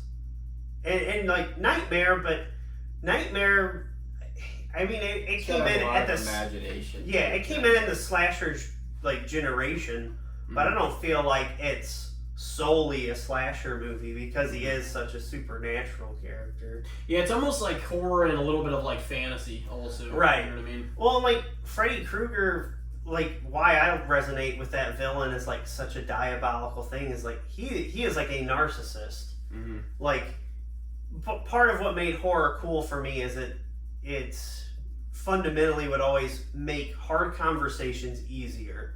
It's like, oh, this isn't, you're not dealing with like a real traumatic experience that you lived through. It's something supernatural that you've never experienced. It just so happens to have a lot of parallels that if you looked at this metaphorically, all of these things could be applied. So it's like Freddy Krueger being like this narcissistic entity. It's like he's only harmful to you when you react to him. Otherwise, he can't really prey on you. At least in the first movie, and that's the whole takeaway with Nancy. If the more you fear him, the stronger he gets. Yeah. I mean, the more you acknowledge him. Right. And so, like, I experienced something like a person like that in like the 2016s, like when I moved back, and I was like, man, like I just love Freddy Krueger even more because like this guy's such a fucking monster, and he's real. No, but and like. I was talking about Insidious earlier, like, that movie's cool, too, because, yeah, on the base level, it's just like a kid who's lost in his imagination.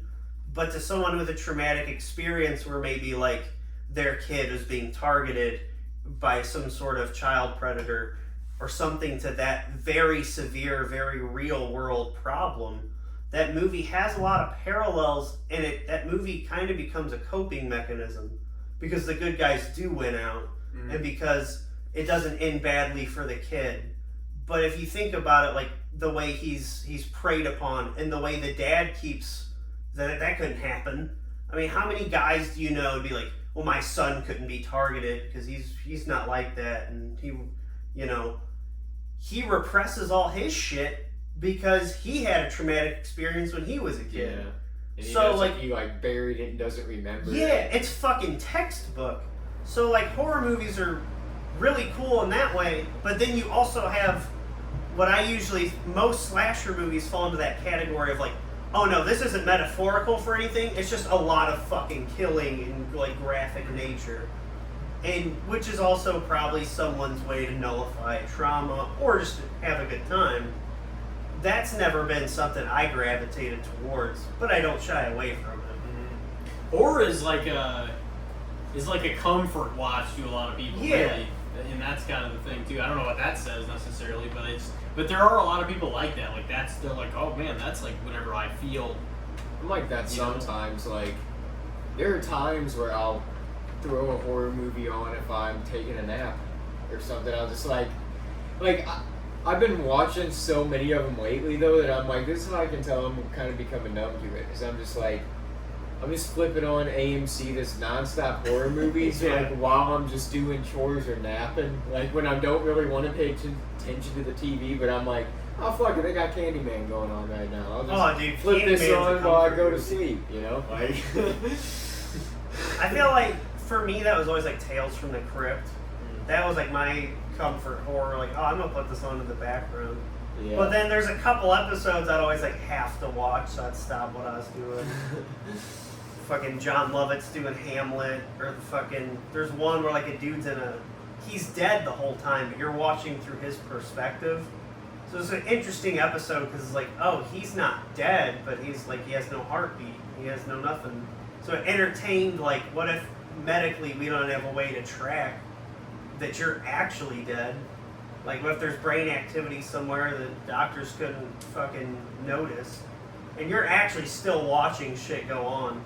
So, like, you're watching John Lithgow and this other lady who is, like, the dude's ex-wife, or his wife, and they staged his whole murder and everything. They're going to get away scot-free. And it was a really interesting episode, but that movie it was so hot and cold with whether it was going to be good or just be fucking silly. Yeah, well, I feel like that's just, if you're going to have a horror anthology kind of series, that's how it's going to go. Yeah. You're going to have some ones that are just like, that was damn good, and other ones that are like, it was goofy, so. Did you see any of the new, like, the David Gordon Green Halloween movies? No. You didn't see any of them? The 2018 one, I'm not saying, honestly, they're probably all worth watching, but the 2018 one is actually, like, quality.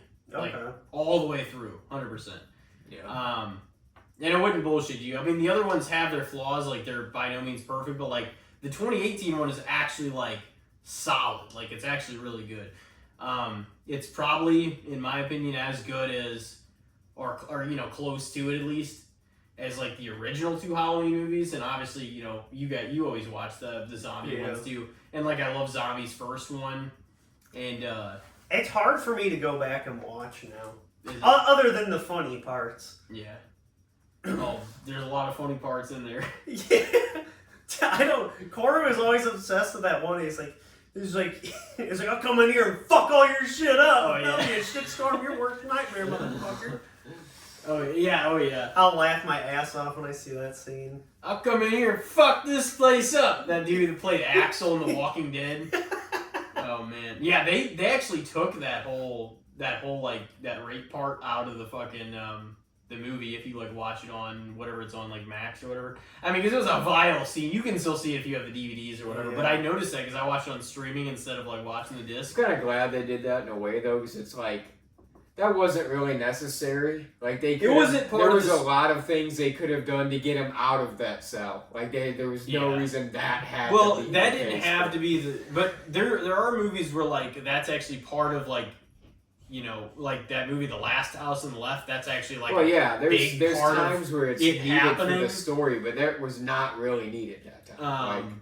Well, they put a whole different scene in where that is, where like some of the guards and some of the people in like the, you know, the main fucking like place of it, like they're like just all talking and bullshit. And they're like, oh, you let him out of the cell, or you can blah blah blah do this. They're like they interjected a whole different scene, and that scene's no better either. Like I'm not saying it's any worse, but it's like. Now that I know what it was supposed to be and what it was, I was like, this scene doesn't fucking make any sense in this movie either. It doesn't. But that's what they like replaced it with. But yeah, his like I was gonna say not the stepdad because he's just a boyfriend or whatever. But he had some great fucking lines. Make you feel like a real badass killer motherfucker. Did you really kill all them fucking animals? Animals, boy. Jesus. Oh fuck. You felt so rewarded when that dude got killed. Honestly, it should have been a better kill. He should have like kind of fucked him up a little more. Oh no, he slashed his throat and he just sat there fucking. He just sat there out, but bleeding. You know, he could have fucked him up a little more. He could have drove a screwdriver into his ear. He could have did something. Screwdriver. Oh god. No, Michael, like, honestly, like, the boyfriend didn't do, like, to his sister, he didn't do shit, but he got beat to death with a baseball bat. Yeah, that's what I mean. In the Like, back of the head. I feel like they got worse deaths than him, and that guy was the real son of a bitch. Yeah. Well, he taped them all up just so he couldn't move, but, like, he wanted him to see his face, so he just slashed his throat and lifted his mask and just, like, stared at him right in the eyes. I mean, it was pretty fucked up, but, like, I kind of see what you mean, like, as far as the brutalness of it, like, I guess the boyfriend, the only thing that kind of saved that is he got the bat to the back of the head, so, like, right off the bat, I mean, he was having, like, a seizure from it, and then he just got beat to death. Yeah. But it still took a little longer, probably. It's pretty at least he was having a seizure, so he wasn't fully aware. Yeah. Is that how it works? Dude. He wasn't upright, you know? Yeah, I hated that deleted scene where they just start yelling World Star after he gets hit in the back of the head. Michael. World Star! World Star! Fuck. This fucking stomps on the guy's head and it explodes. Should we take a break real quick? Should we, or should we just roll on through? If you want, I'm gonna. What are you gonna do? Let's break it. Let's break it. Break it real quick. Okay, we'll take a short one. Alrighty, we'll be right back, ladies and gentlemen, and see you in a minute. Ladies and gentlemen, we are back with Casting the Spotlight episode number 154, the conclusion of horror season, and we got Dominic Grayson for his third appearance, and you know what it's time for. Time for a good round of the good, the bad, and the shits. It's been a while since you've been on the segment. Yeah. But, you understand the segment. He gets it. He gets the overrated, underrated fair. Yeah. This is something, seeing, like, I feel like it's open enough format to always have a talk over it. It's never just like, you know. I mean, you could give a clear answer really quick, but there's almost always, everybody that contributes to the segment, if at least it's something with substance, everybody has something to say about the topic. You know what I mean? I was gonna start off with an easy one so we could just get into it. Mm-hmm. But you can throw whatever comes to mind out there if you want. Well, yeah, it's Halloween season. You got a big ass bowl of candy here. Oh, for sure. So I was immediately gonna go into a controversial one. I was gonna say candy corn. Oh shit. Good, bad, or the shits. Oh, it's definitely the shits. It's overrated.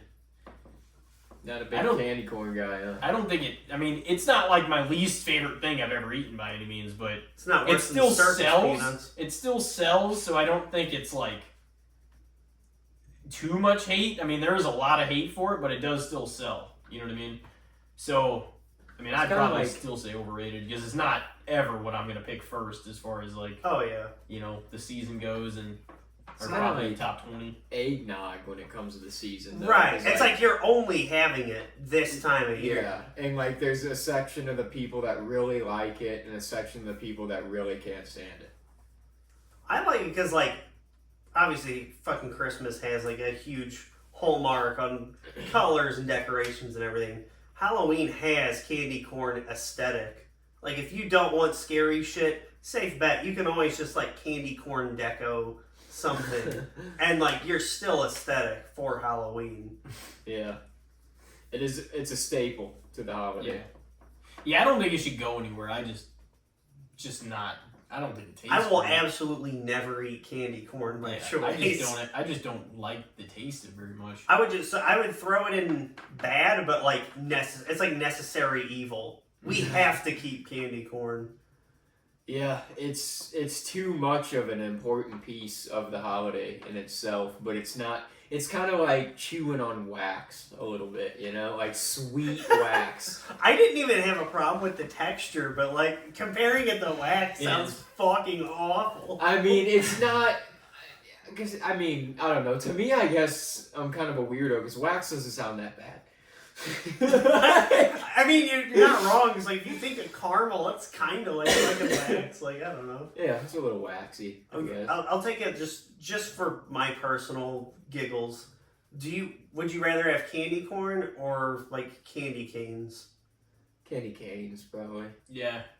I don't know. I fucking hate peppermint. You can just kind of like taste. I like probably. peppermint. No, it's. If you don't like peppermint, I could definitely see but honestly, cane. I like pumpkin spice more than peppermint. Well, that's damn sure. That's I just look at it as not like close. like the 1-to-1. No, I want to like pumpkin spice more than I do. I feel like I've never been impressed by a pumpkin flavored something. Pumpkin pie is tremendous. I mean, Well, pumpkin pie, yeah. But is it impressive But like or is it pumpkin just like spice good? or pumpkin flavoring, I'm just like, Is there anything peppermint that's impressive ever? Well, I was going no, off but pumpkin I spice. enjoy it. Yeah. You know, But I like- enjoy peppermint. But that's it just like, that's pumpkin too. It's not. Yeah, that's what I mean though. I don't not like it, I guess, but I'm like, I'm not really, I've never been anything that I'm like, oh, I'm gonna get this again. Pumpkin You spice know. overrated. Maybe. No. It's not. It's Got you in not. the fucking crosshairs It's now. not if motherfucker. peppermint's not. If it is, then peppermint for sure is. But Oh, it peppermint. stands on its own more. I feel like I'm always on the island when it comes to these debates. Anything with mint.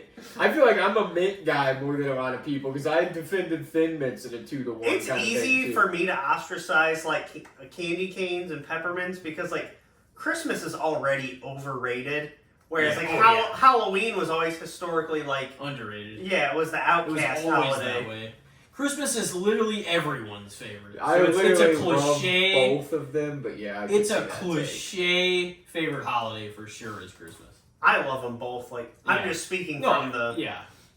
Yeah. again everyone who Out of the celebrates way it is, Christmas yeah. loves Christmas. And the fact that Halloween's not even here yet, and we got Christmas decorations all over the fucking store. It pisses me off. Well, I'm and- trying to look and for Halloween shit. Halloween gets it's not recognized as a national anything. Nobody gets off work. Nobody gets off of anything. Like Halloween really Yeah. gets no respect still, and I feel like it's grown in recent years, and like especially the past 5-10. But it still doesn't. It's like it's like these people, man. If you're gonna set your shit out that early, just keep your decorations for Christmas up the whole fucking year. Why would you start buying your shit in August? Like, just never take them down. Like, Yeah. it's annoying if you.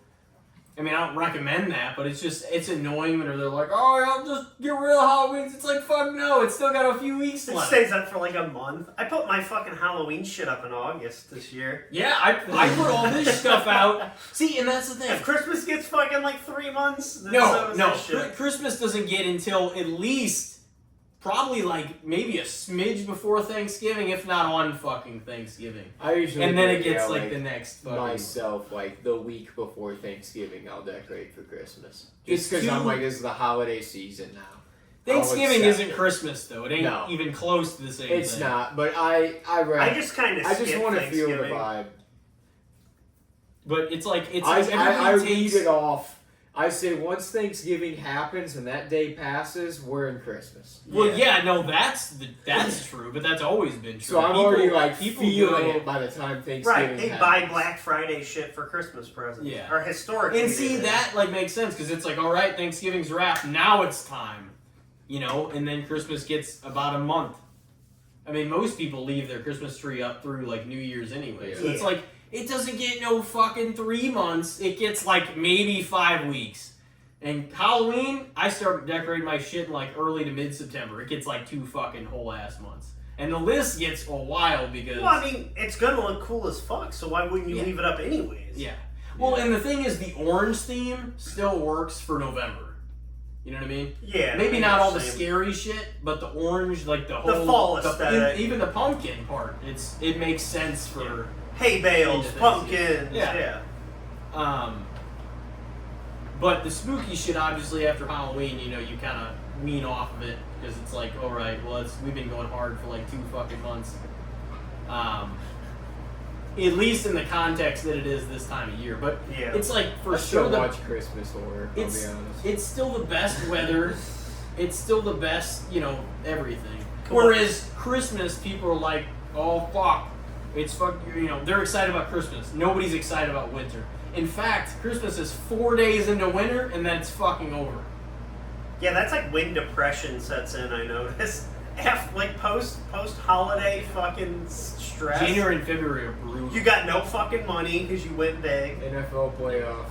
That's all. That's you the got. only. That's all you That's got. all you got. That's all you got, really. And the Royal Rumble and the road to WrestleMania beginning. Rumble's- That's all that saves. You just named like how alcoholic month. Like that's all it fucking is. Rumble is in February next year. Yeah, well, it's Wow. something to look forward to. It It's is. gonna be a long honeymoon.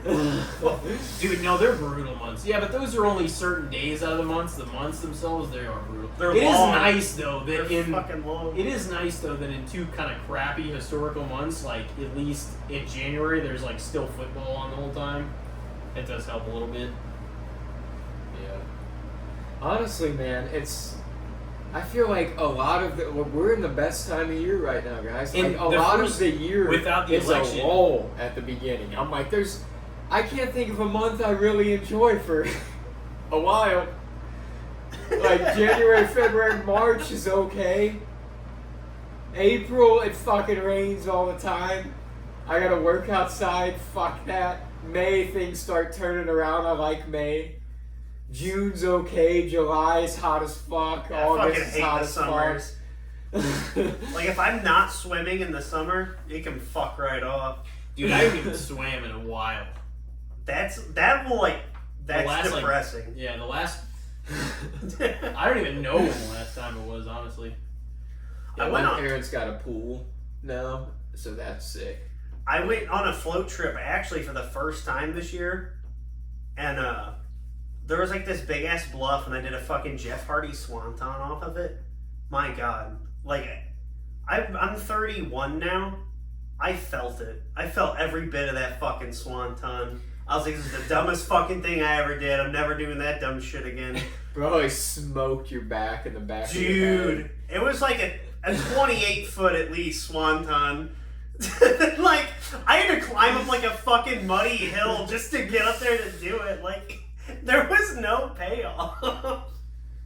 Yeah, at a certain point, water doesn't forgive. You that guys want much. me to do it? Yeah, like, they're like, yeah, dude, do it. And then, like, I get up there, no one's fucking, like, the people there hyping me up. Yeah. But then I fucking get down there, I'm like, oh, fuck.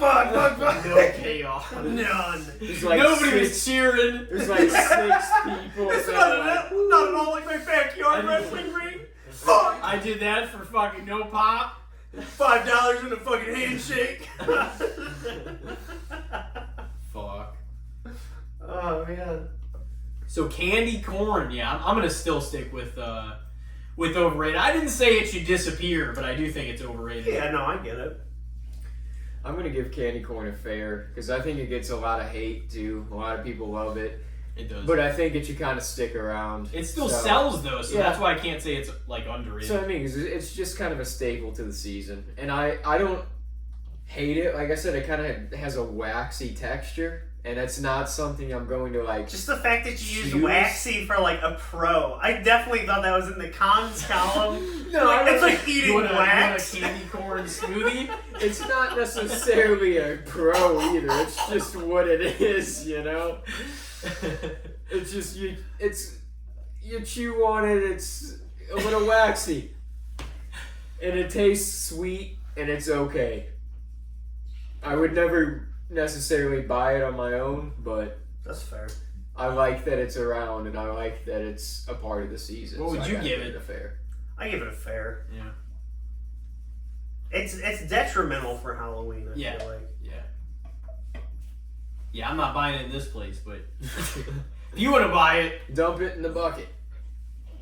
Just pick yeah, up just stale the pieces of candy by corn. itself. What do you got?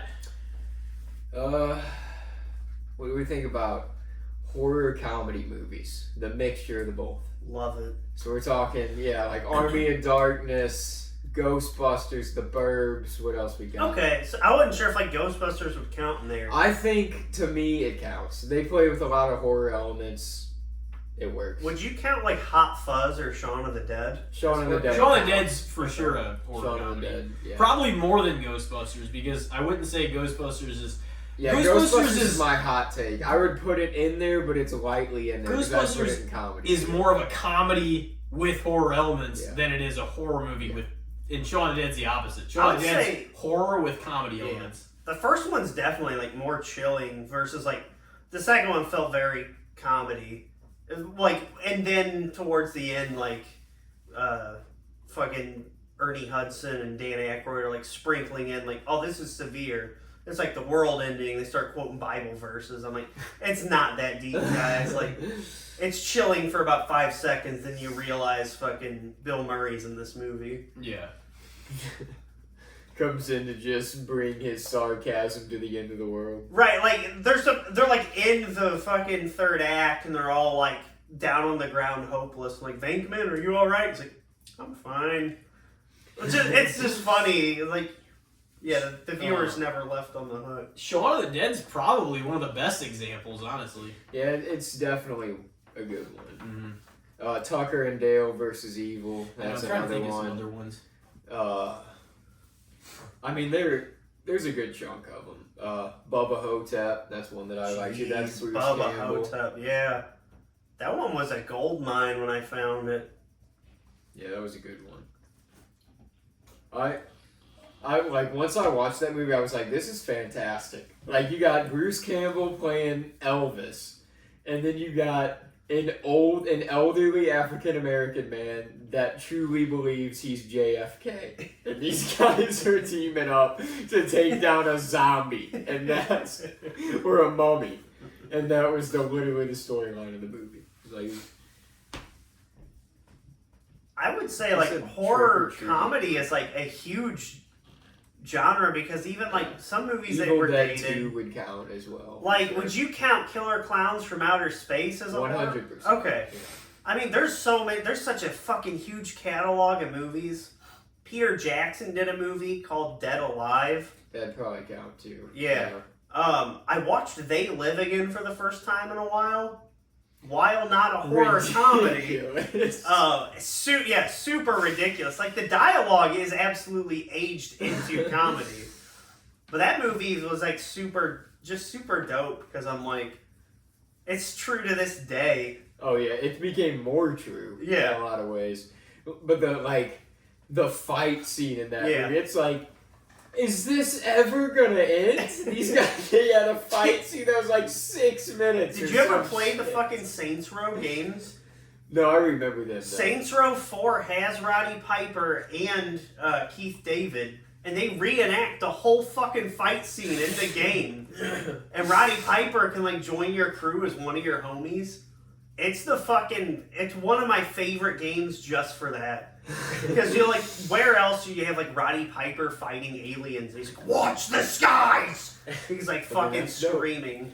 Dude, one thing I You're will never say, gonna find that in any other game. relating wrestlers like to horror for a second though, is like every time I watch The Devil's Rejects, I completely forget that like DDP's in it. Like, I was like, oh fuck. It's sort of a horror comedy too, because there's scenes that you'll just be like, Jesus Christ, and then it's followed up by just hilarious. House of a Thousand Corpses is a lot more than Devil's Rejects, I think.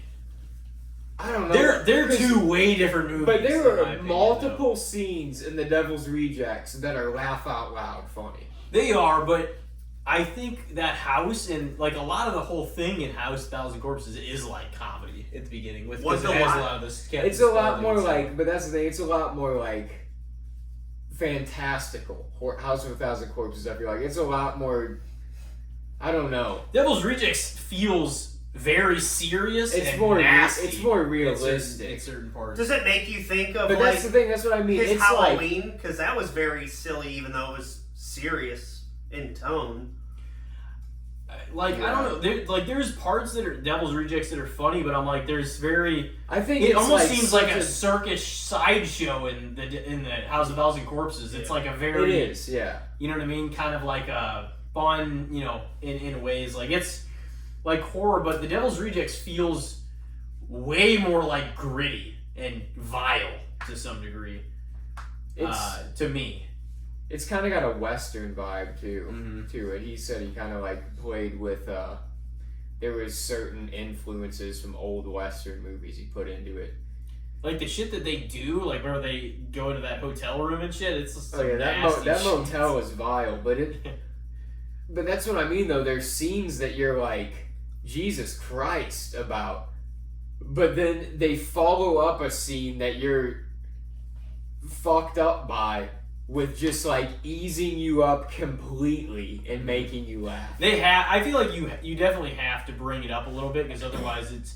Because, like, I always refer to, like, Scarface. I'm like, the shit that Tony Montana does. Like, if you didn't break that up with him having a little bit of life and character and personality, it would be like, fuck, this dude just raising hell on everybody and killing everybody. Yeah. It would feel so serious the whole fucking way out.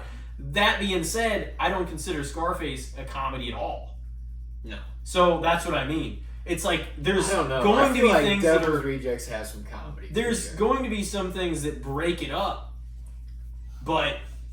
Not, you know what I'm saying? Like, I think there's that in pretty much every genre in most movies.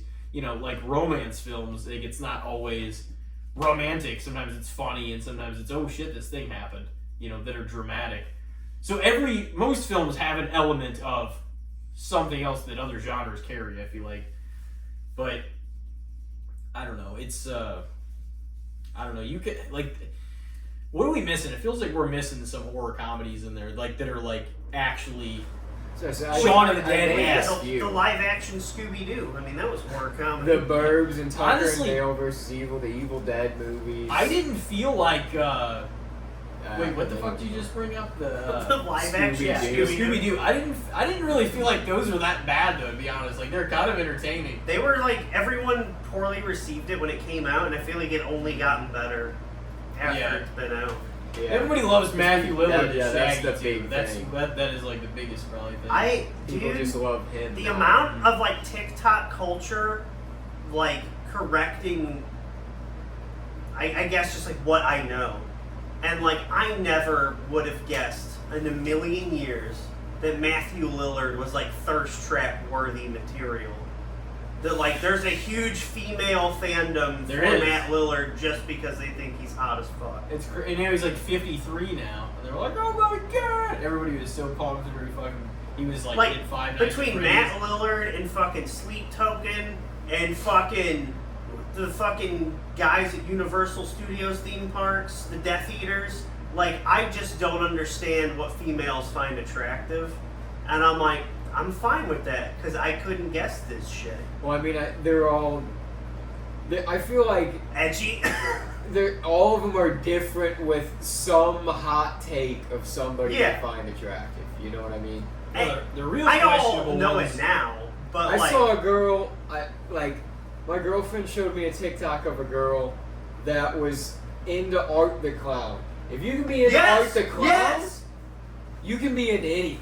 I feel like that's a subcategory for like the ghost face and like the mask culture as a whole. Yeah. Because I didn't know. Well, that's a big thing now. Yeah. Huge thing. We don't have to get into it. I was like, I gotta get this off my chest. The real questionable ones is like there are people who are like, you know, even looking back, like people that are on trial for murder, and like even at the time, like there were so many like women. They're like. Talking about Ted Bundy, they're like, I don't think he could have done it. He's way too handsome. He's just charismatic. Yeah. And they just thought he was like the hottest, or like even the Menendez brothers that like killed their parents and everything, and now like they're probably going to get out. Called Wade Wilson, which I know is Deadpool's him name. too. But he did some horrendous shit, and they're like, oh, he got like his face all tatted up and shit. You'll have the comments like, I can change him, which they're being silly, but it's the fucking Purple Cobras. Just kidding, but no, seriously. It's crazy because people that have done like a 10th or a 25th of the vile things that some of these criminals have done, they get pegged like they're a piece of shit, and then like these actual vile fucking crazy people. Privilege. It is. That's literally pretty privilege.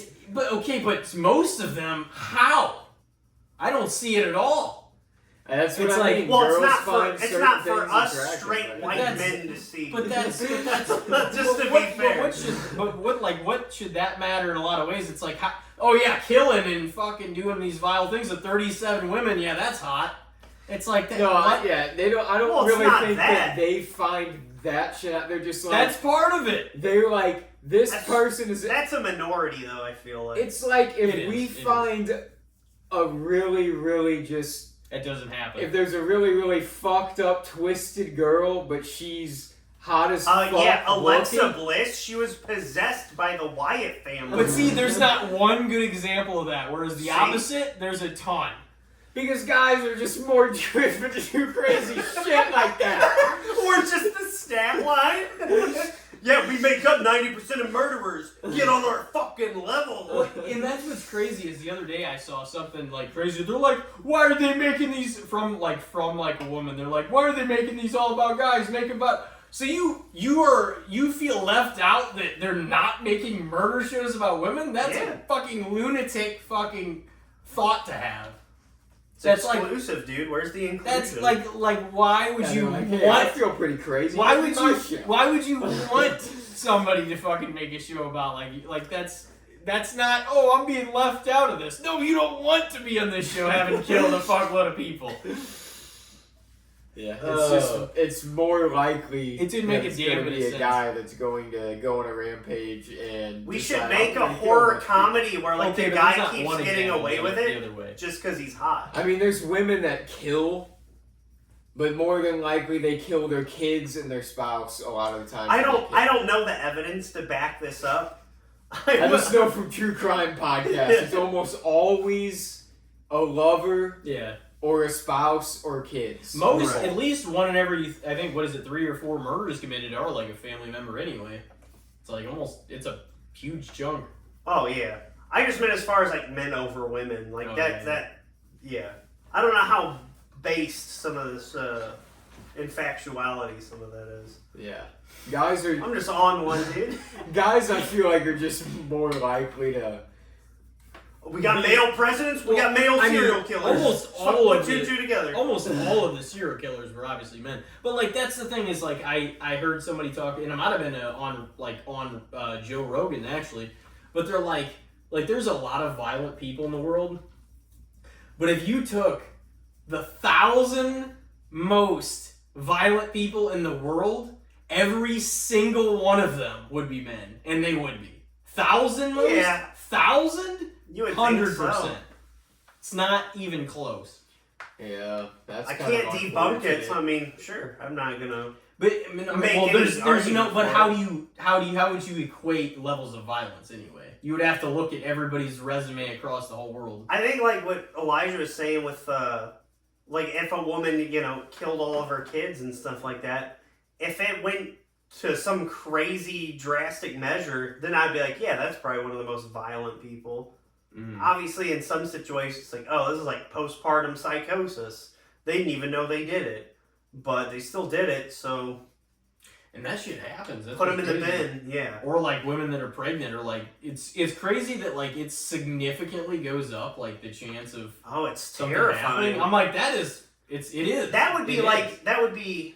And I would get shit on for it because I'm a dude. But like, if I was gonna make a horror movie and they wanted like inclusion, I'd be like, yeah, let's start here, and I would get raped over the fucking coals. Let's start here. No, honestly, you might, but you might also. I never know. A bunch of people are going to be into it, but a bunch more people who are mad are going to make it a problem.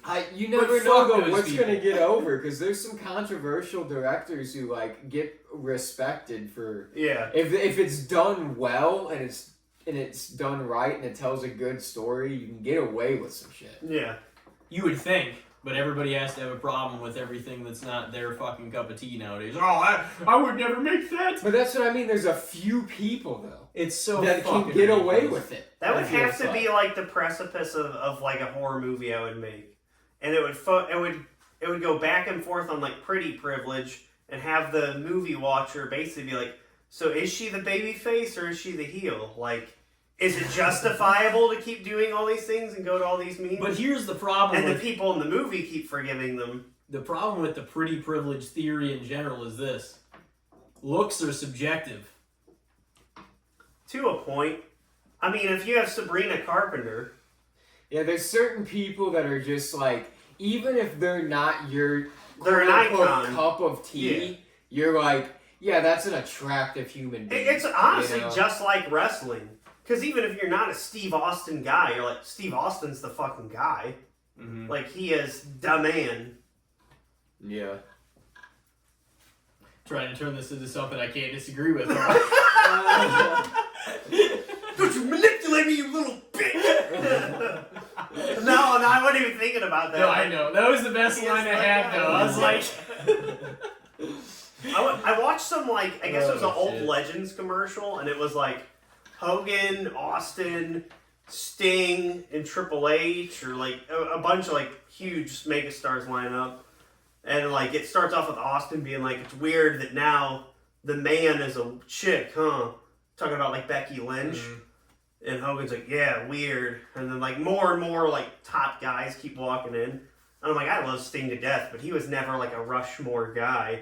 Mm-hmm. Just because it was solely WCW that built him up. Maybe on the WCW Rushmore, though.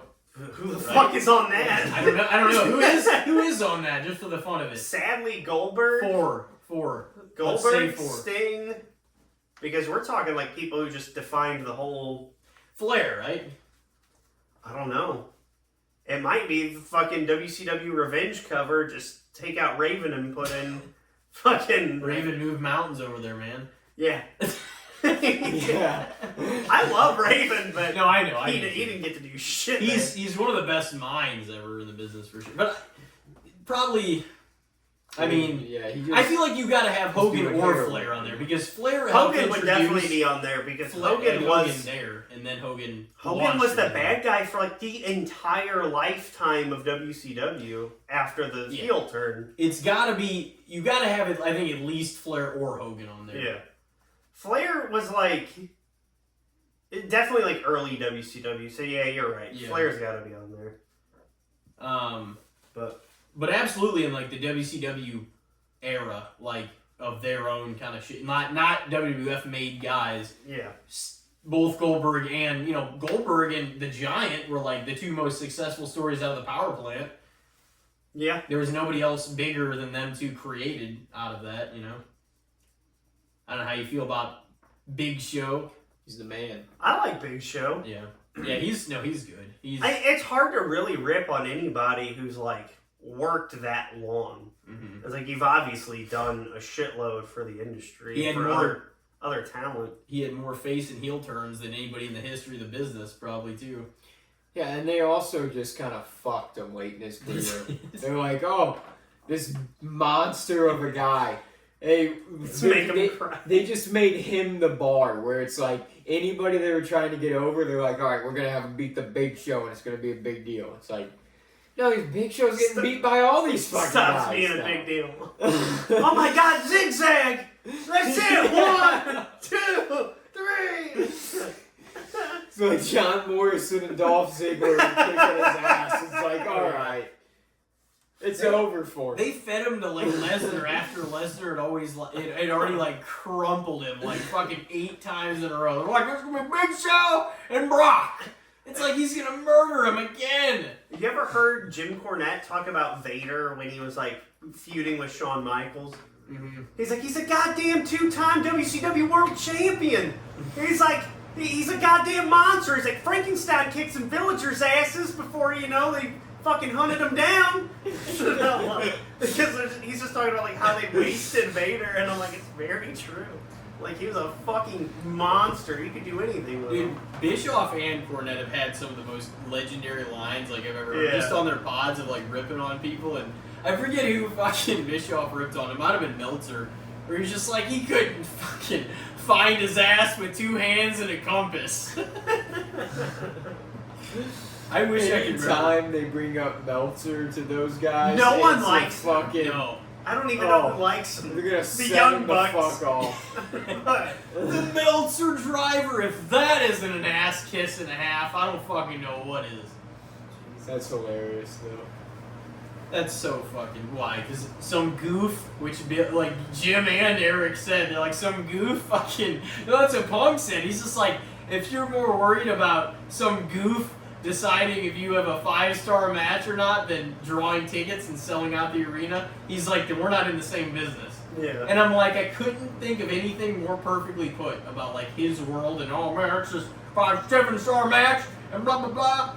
It's just like, okay, but how full was the arena? You had 2,800 people in a 5,000 seat arena. That's not good enough. Well, because I assume he drew most of his identity from that time WWE was separating itself so much from wrestling because it was only entertainment. Yeah. And so it's like, oh, well, for fans of wrestling matches, But yeah, he discredited himself completely. I think he was on Chris Van Fleet, and Chris is like, I'm surprised you don't have Shawn and Taker on any 5 stars or like no Kurt Angle match ever. Yeah, that's what. I'm like, that's wild. Yeah. I was like, you have all of his TNA shit. You have all of his matches with Brock and Eddie. I was going to No, say, you're good. the only thing I was going to say before you said Shawn, and you might have just said that in passing, but I was going to say, I think Shawn Taker, the cell match I was talking about earlier, the first Hell in a Cell, I think that got a 5-star, actually. He gave one of them, but then all the shit he didn't. I was just like, you lost it. Did Shawn and Taker at WrestleMania 25 even get 5 stars? I don't think so. If they did, the other one didn't. Yeah. I'm pretty sure the first Hell in a Cell did. Yeah. They got a 5-star. Because, also, if you put yourself in that context, nobody had ever seen a Hell in a Cell match before. So it was the story they told was great. I mean, the most notable Hell in a Cell is probably always going to be Mankind versus The Undertaker.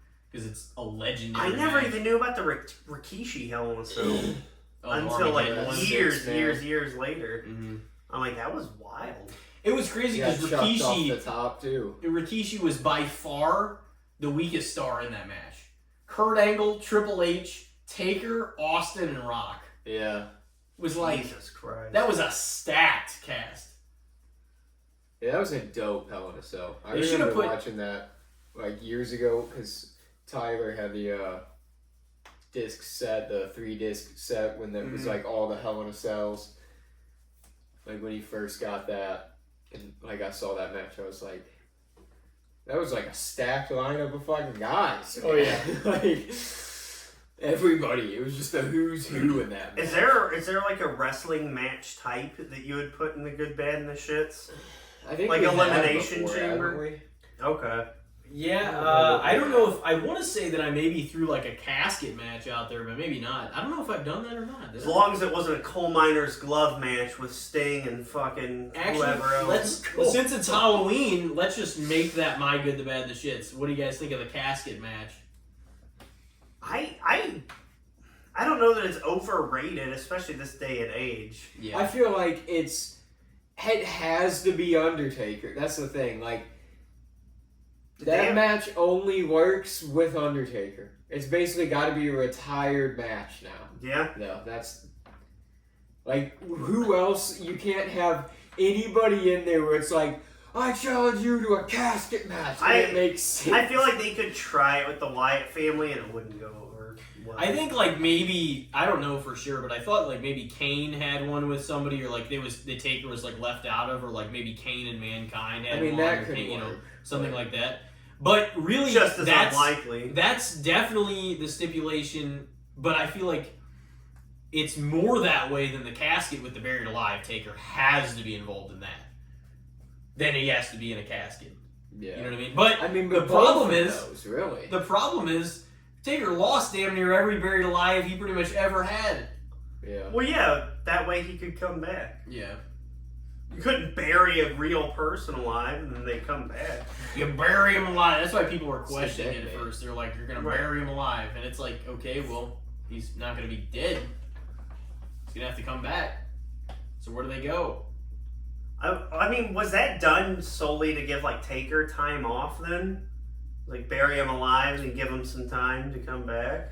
Or was he back on Raw or whatever? What was the next day? first buried alive match? I have no fucking The first earthly buried idea. alive Was it Taker Mankind? in your house, buried alive. Yeah. Yeah. Taker Mankind. And did Mankind win that? Yeah. Yeah. But remember, all they had was the shovels out there because they didn't think it through. Oh, and it was taking yeah. them forever. They had to bring out a bunch of people. All the heels came out just to keep because they didn't realize, it's going to take a while to bury this motherfucker alive. So some of the heels on the roster at the time just all came out to assist him. Everybody, you have Jesus you have On air on pay-per-view. 8 Yeah. people out there just shoveling dirt into I mean, that's pretty fucking funny in hindsight. It is. Imagine Goldust as heel all the time. Comes he out. was, I think, out He there doing starts it. throwing Well, buckets it was like around. Ahmed Johnson and like the Godwins came out. They're like, oh, fuck. They were all like, yeah, fuck this guy. We want to get rid of him too. Fuck. Well, yeah, I mean, you can't really do it anymore. No. I don't think. Buried alive in casket, it's Undertaker and Kane's shit. I'm trying to think of any casket match that happened that those guys weren't involved in. There couldn't be one. There's no way. I mean, I guess we Don't could say try. that. Crown Jewel will be like, we want a fucking casket, man. Yeah. We could try to look up. Saudi get what Saudi Yeah. wants. Let's see if there's anything else. But yeah, that is the truth though. But I mean, still the concept was interesting. He pretty much did win. It was almost like opposite. He won like damn near every casket match he had, but lost almost every very. It's like funny because it was very hokey. Like lots of companies did hokey ass matches, but like their commitment to the bit kept that alive, and people ate it up. Like I'll always see that clip of like WCW where like Sting's locked in a cage, and then fucking RoboCop comes to help him. I don't know if you've ever seen that clip. Jim Ross is announcing. He's like, "Hold on, it's RoboCop." I'm like, this is fucking insane.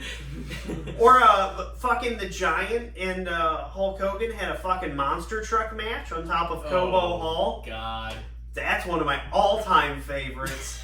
Oh my god, it's a monster. Do you even remember the finish to that shit? So like, I guess Giant's fucking monster truck stops working or whatever, so he gets out. Well, then Hogan gets out because he's babyface. He can't be a babyface and kill a guy.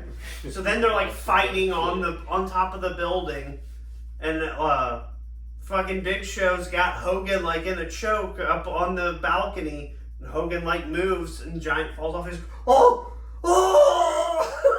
They're like, oh my god! He just fell off a Cobo Hall! God. It was it's cinematic fucking masterpiece. They would do goofy shit like in like 2000s WCW, and they'd have like a match in like the pool and shit, and just like it was smoking a cig on air for 7 minutes. It was so goddamn goofy. So there've been a few matches that didn't involve Kane or the Undertaker. Okay. Only a few though. So we got. No. on SmackDown, September 21st, 1999, Mideon and Viscera defeated Triple H. Well, they were the Ministry, so I guess that watched makes that sense. episode fucking probably a year or two ago. Alright. And then you got... Oh no, that's Daniel Bryan and Kane, so that one counts. Undertaker and Rusev, that counts. They already got one. They got a casket match, Undertaker and Rusev at Greatest Royal Rumble. Jesus. That was a casket match? I guess. What the when did that even happen? What the fuck? 2018. We watched that. I don't remember Undertaker having a casket match with Rusev. Right after Mania, it looks like. I don't know. What the? They were busting out the casket match as recent as 2018. I don't remember. And then, yeah. Is that when he fucking decided to go to AEW? In 2022 on NXT No. Halloween Havoc, No way. Apollo Crews defeated Grayson Waller in a casket In a match. casket match? Because it was Halloween Havoc, I Mhm. guess. I find it so funny how they gravitate towards like the WCW properties with the NXT Great shows. American Yeah. Bash. and shit like War that. Games. Yeah. They need to do a World War III. Or Now I think it's Survivor Series War Games. It graduated from an NXT PLE to a WWE roster, Yeah. main roster one. Man, it was cool for me because I missed like I love those pay-per-views. I always loved how themed they were, like Bash Yeah. at the Beach being like a full fucking beachfront for the entrance. No, that was cool. That was Cool. really sick. I always thought it was on a Halloween Havoc, but I guess it was on a Nitro. Did you ever see when fucking Chucky came on? Oh, And- yeah. Oh my god, it's terrible. It's so funny. Was that Bride of Chucky they were promoting? I think for that? so. It was 98, yeah, Yeah. probably. Which Isn't you that on like a Thunder or like a Nitro or like? It had to be a Nitro. I think it was a well, Nitro. maybe it wasn't. I think it was a Nitro, yeah. It was like one of the episodes that like Warrior was also on, just giving his 12-minute speech about nothing Probably. in the fucking scaffold or somewhere up at the top. Man. They were probably like, man, we shouldn't have signed this guy.